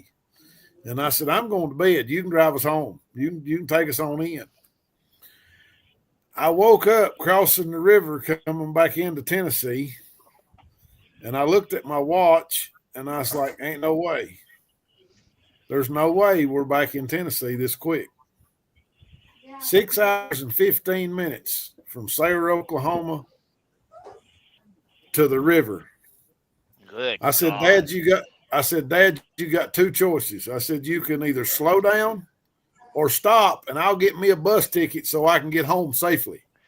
I said, how fast? I said, how fast are you? I said, how fast are you running? He said, speedometer says I'm going 85. I said, no, I don't think so. Anyway, on my next trip out, I stopped at the Peterbilt store there in Knoxville and had my truck plugged up. He had averaged 114 is what the average had been across. That's what the truck had averaged. I have made it. You know where the feedlot is right there in New Mexico Yes, sir. on I-10. That big I've delivered feedlot. there. I've Yes. delivered there several times. I have made it from that feedlot right there across Arizona into right at the California border in an hour and 10 minutes. You was trucking. When I tell you we were trucking, if somebody would have hit the brakes, all of us would have died. Every one of us would have died. We were running Ain't that no doubt. fast and that close. Yeah. I tell you, boys, we done some But back that when I was was back- trucking. But that was back when you could get away with that shit and do that shit, you know, like coming out of Barstow.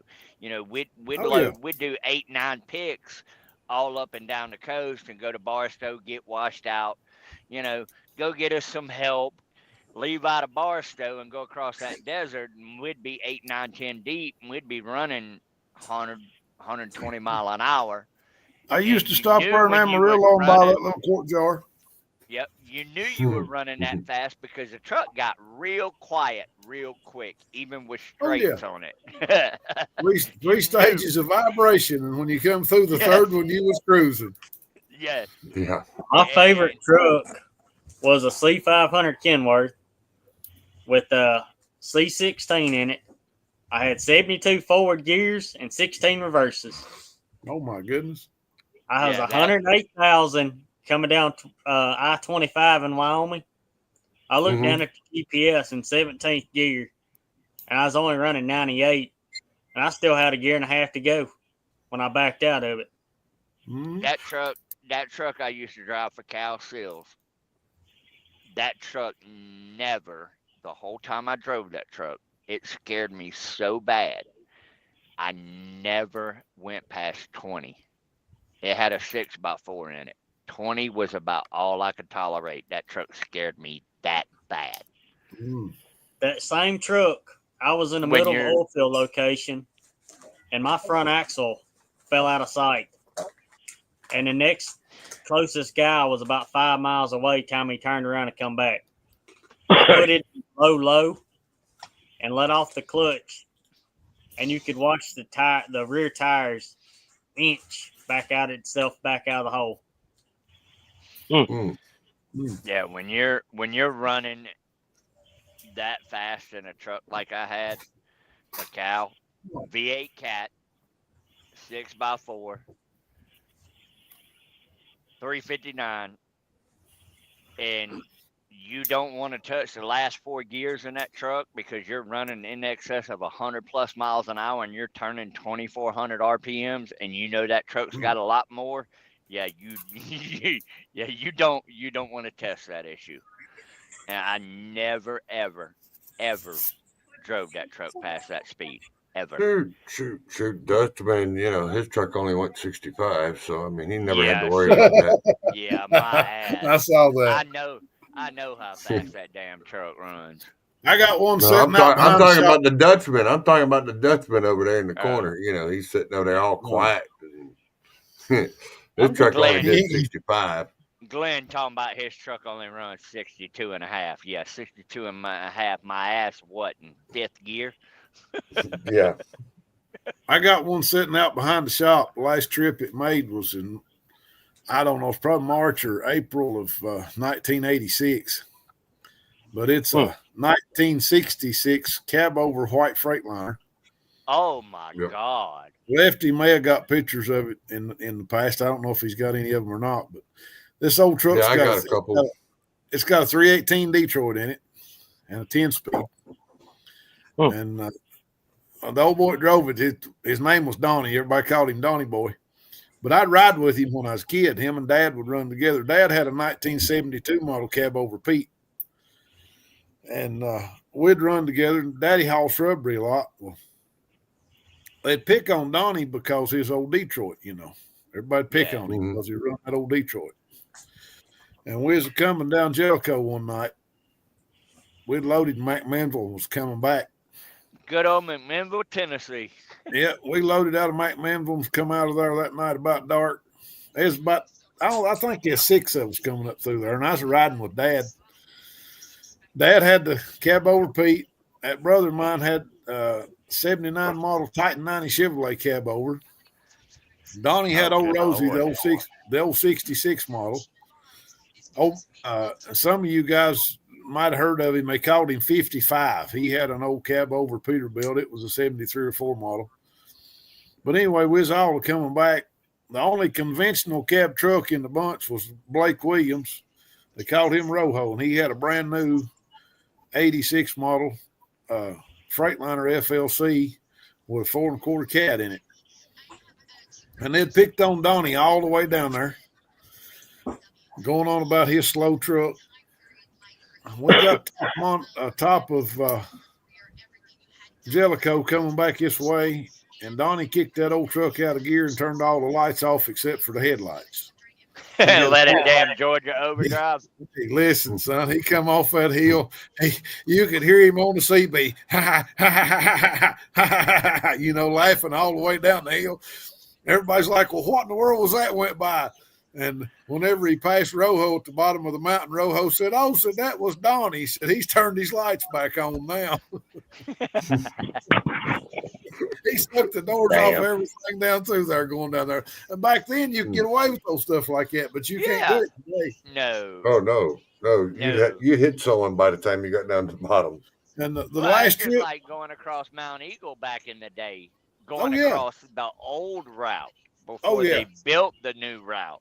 Wind and twist, and that's God, like going across 25 out of Bean Station down here, back across the mountain, going over to Corbin, or not Corbin, but to Middlesboro. You used to have to wind and twist. And I've hauled cows across that back when it was the old road.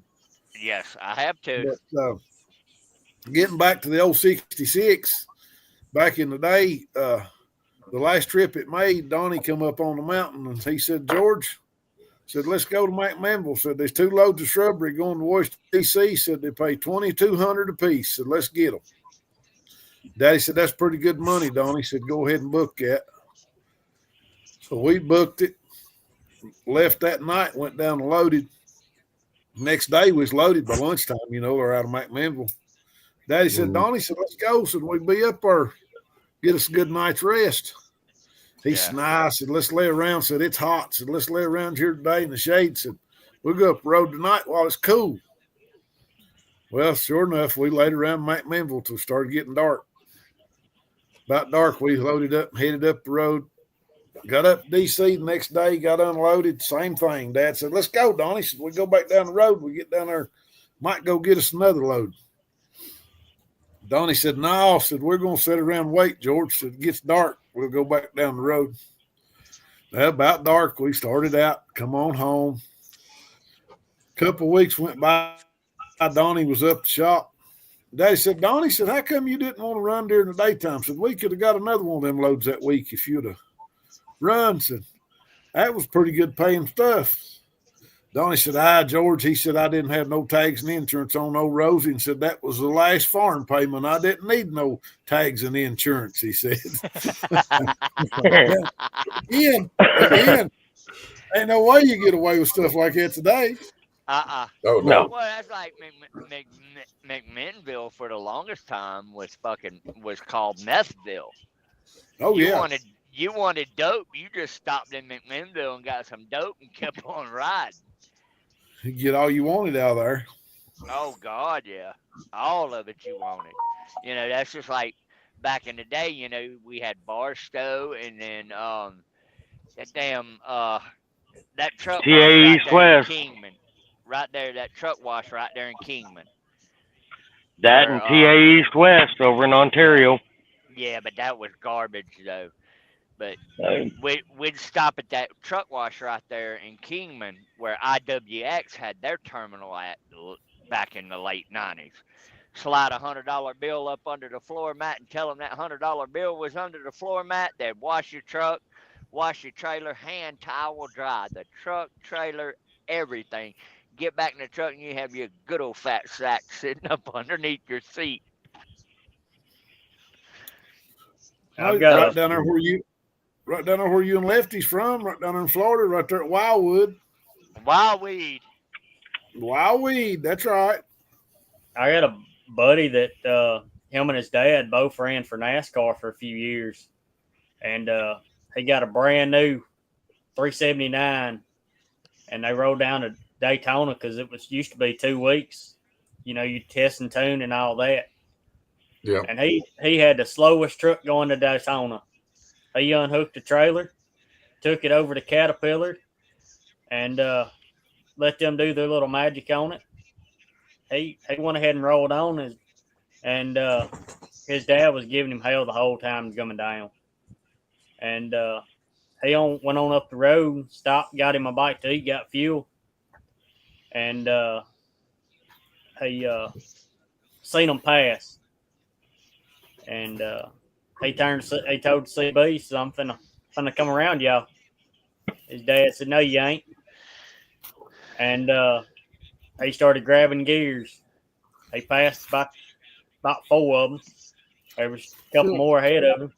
He said, "This truck's coming." He said, "You better watch out." He said, "This truck was slow going down." They got to the second truck. He said, "This truck just come around me.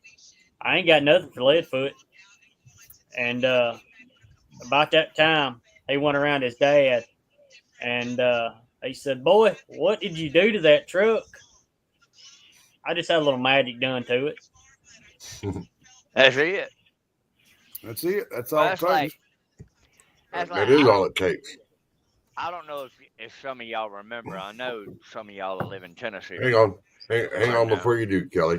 Hang All on right. before you do. All right, everybody. We're gonna go ahead and close this out. I want everybody to stay in the back. We're gonna keep you all in the background. All right. Tonight, guys, we got some serious things out here, and we got to hear from a little bit from one side and on the other.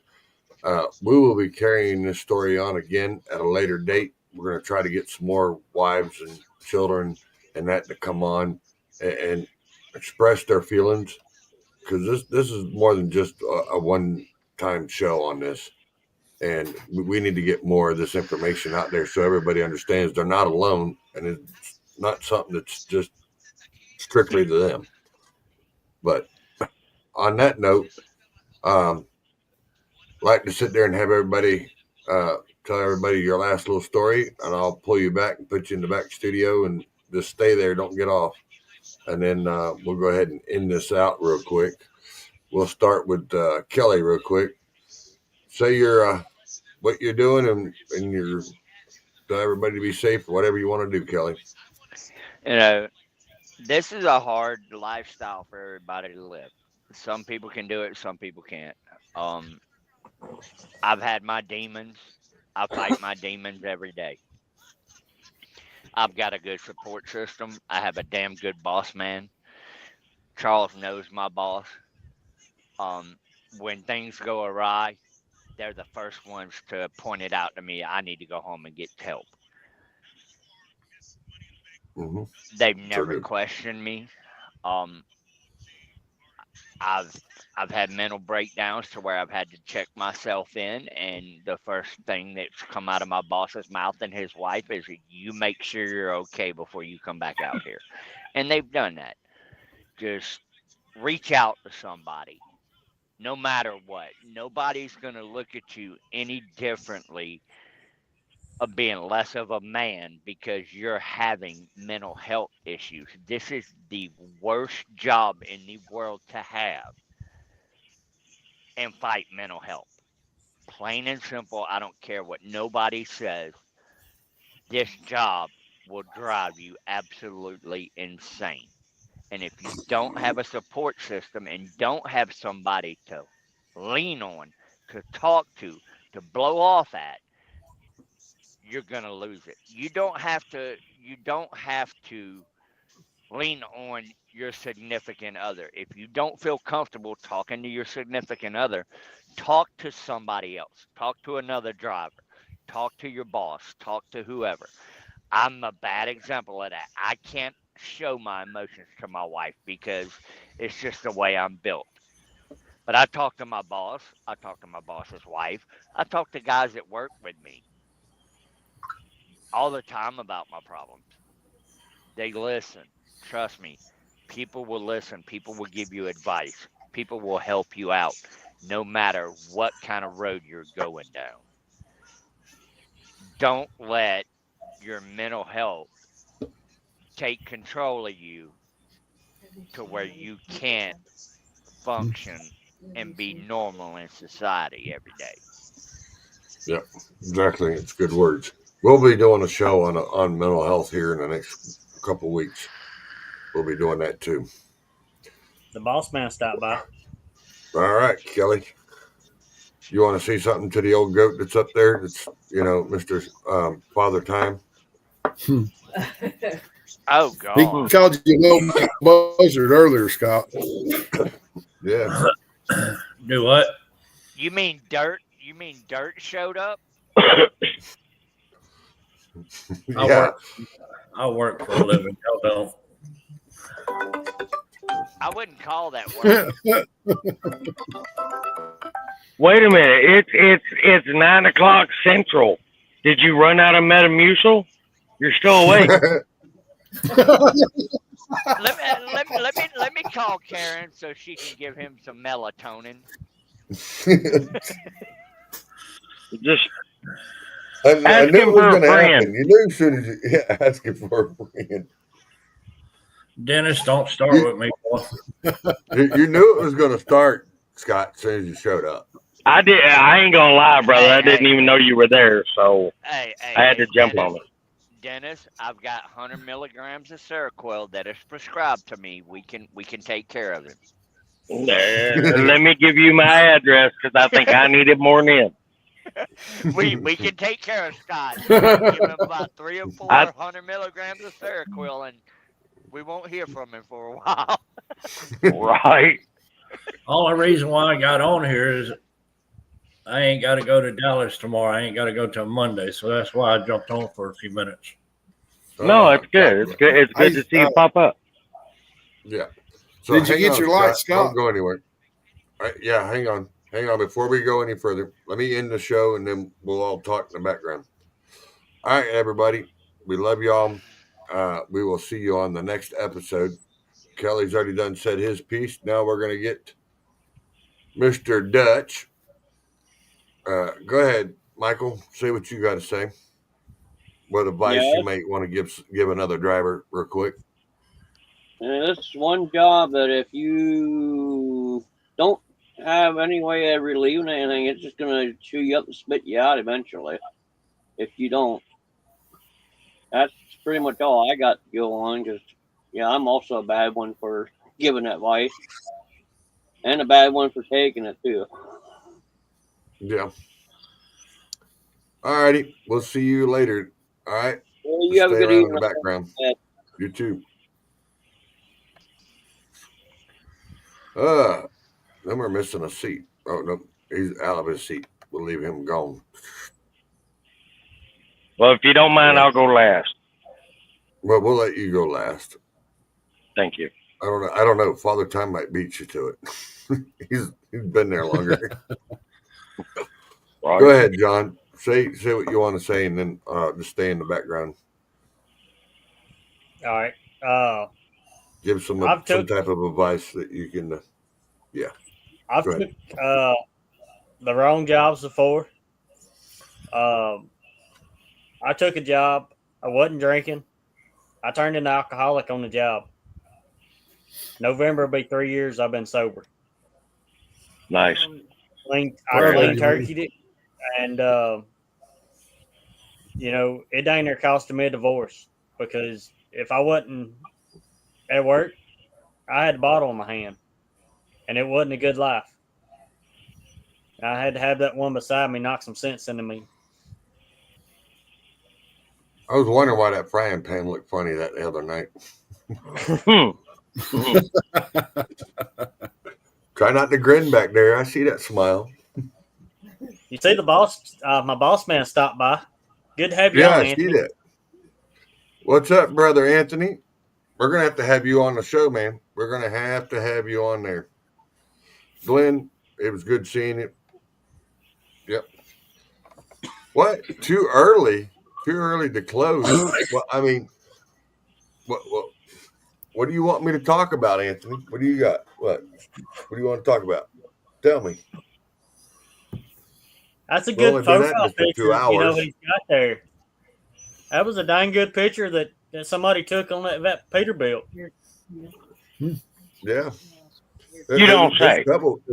Several pictures there on that Peterbilt that were taken. But here, let me do something real quick. I'll make sure it's noticeable. Let me see something. Yeah.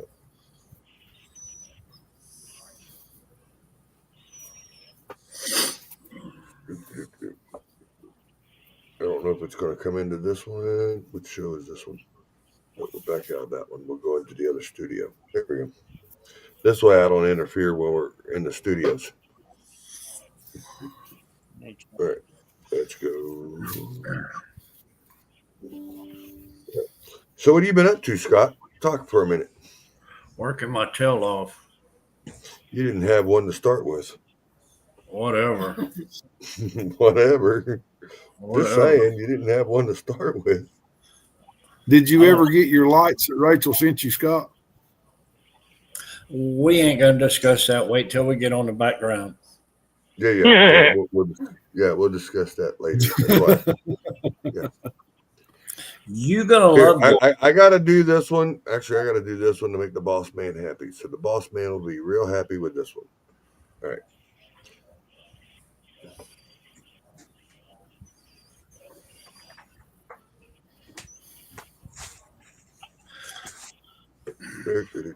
It just started. What are you talking about? All right, hang on. Let me get down here. Nope, we ain't Be right back. Just like Scott usually does. Comes in and leaves.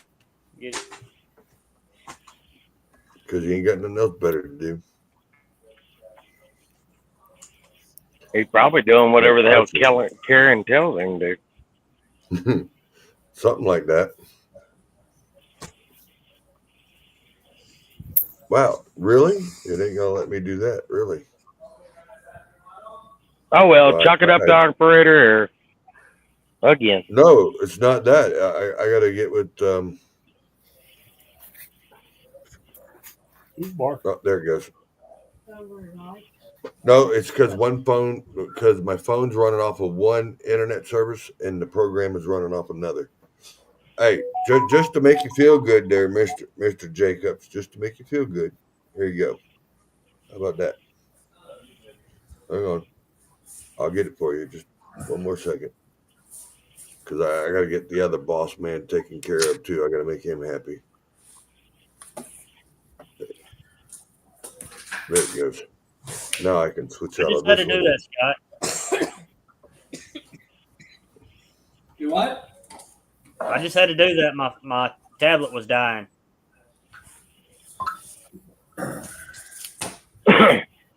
Scott, it's too late in life to go back in the closet. Shut up, Dennis. Just saying. Something like that. I had to Really? plug Why in won't my, it let me? I plugged it. It'll let up the others, but it won't let me load that one up. Wow. Maybe it'll do. Really? Well, it won't let me do the other one, so what the hell? I'll do it. Dang, it started spinning, it started loading, and then it quit. Do it after a while, bro. Things happen for a reason, son. Yeah, well, this one, I got to make this man happy. You know, got to make him happy. Come on now.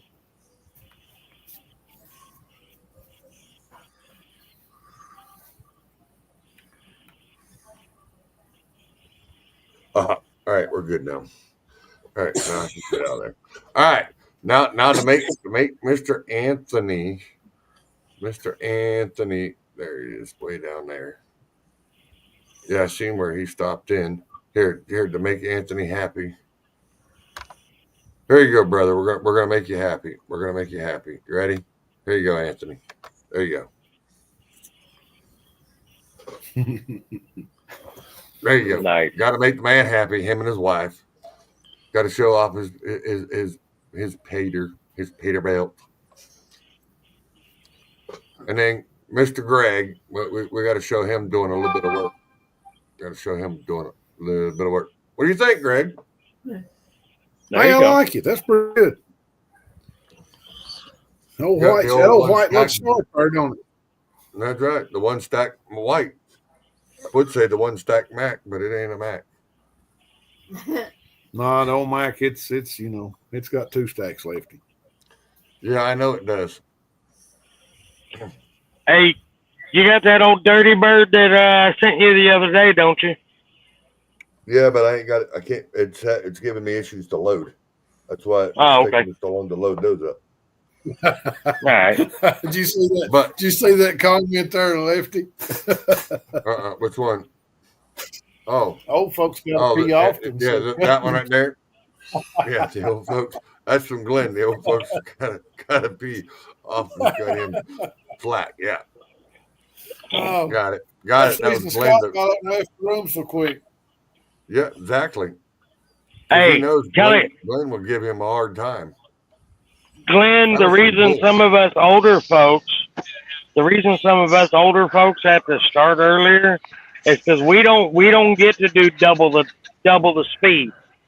We don't get to double the speed limit. We only get to do the speed limit plus, 10 to 20. Well, I don't get to right triple there. digit no more. Hold on, I gotta flip it over because I gotta put his comment with his truck. So we'll put his truck back up there. This is his comment. I can't read it, so Hold on, I'll read it. Just gotta give me a second. Says, I am here to support you guys 100%. John is one hell of an operator. Lefty, I love what you do for the trucking industry. Can't wait to be with you guys at the next truck show. And we love you too, Awesome. brother, and we appreciate it. that's Yeah. outstanding. That's John. That's John's boss right there. It's an There you honor to go. have. It's an honor to have guys like him. That Pete right there. I think that's the one that's got the DTU on it, isn't it, Lefty? That Yes. is. That's our. Yeah, That's our a sharp DTU. ride That's right one of there, our guys. DTUs. That's a nice Yeah, unit that's right just, there. It yeah, that's really one is. of them. We did a photo shoot with that truck up there on 40 at the North Carolina weight station one night. Yep, we did. And that's when we were going over there to Maggie Valley. Maggie Valley. That's when you got mad at me, Greg, sitting there saying, "You dirty yeah, dog, you sending me a rubbing it picture of in. that I old didn't Mac put together that flatbed." one. I didn't find out about it till the last minute, and then you go sending me all them sexy trucks and all that stuff. Mhm. You know. But it was cold that morning, though. It It was was- really cold. And the bad thing about it, Lefty, we Yeah. got up Sunday morning in t-shirts. Mhm. And Wow. you know something, guys. And with we were friends sitting there like getting up Lefty, Saturday morning, and it had snow on the mountain. Yeah. I think all these guys will agree with me, Lefty. With friends like you, who needs enemies? Oh, whatever. Whatever. Right? I see how you are. I see how you are. Wow. Damn. I see. Hey, Charles. Yeah, that's what I said. Hang on, let me get that off of there. Hey, put me back in. Put you back in. Hang on. I Hey. gotta You're in. end it real quick. You're in, We're already Kelly. at 2 hours and something. I gotta end it. Yeah. So Yeah. say something Yeah, real end quick, it, Greg. but let's go to the back. Well, guys, Yeah. you know, like we were all talking about the trucking industry, it's a tough life, it's a tough living, but at the same time, it's one of the greatest lives you'll ever live. The way I dealt with, being gone all the time is you meet a lot of new friends on the road. Without the trucking industry, You know, need your head examined. well, I wouldn't know people like you if it weren't for the trucking industry. But anyway, not only the trucking industry, but the towing industry is, next to it. No. As far as stressful Yeah, and baby. you Good boy. don't have much home time. It's a 24/7 job. Our motto here is we doze but never close. Shannon here, if she sees me a lot of times, it's here at the shop, or she climbs in the wrecker and goes with us, or climbs in the truck. We go, to the construction site jobs that we do or whatever. That's how we spend our time together. Now it's a tough living, but at the same time, it's a good living. I enjoy what we do. And I always tell everybody, no matter what, put God first and everything else will be gravy. It no matter how tough it is. If he's the one that's leading you, you ain't got no worries. That's right. And that'd be about it. You have to put All right. God first in this industry. That's exactly right, brother. You have to.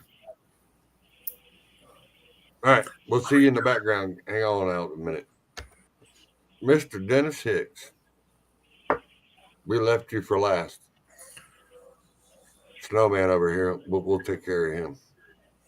Well, the only thing I've got to say is we all know that we work as hard as we can for the benefits of our family as well as the pride of just doing a good job.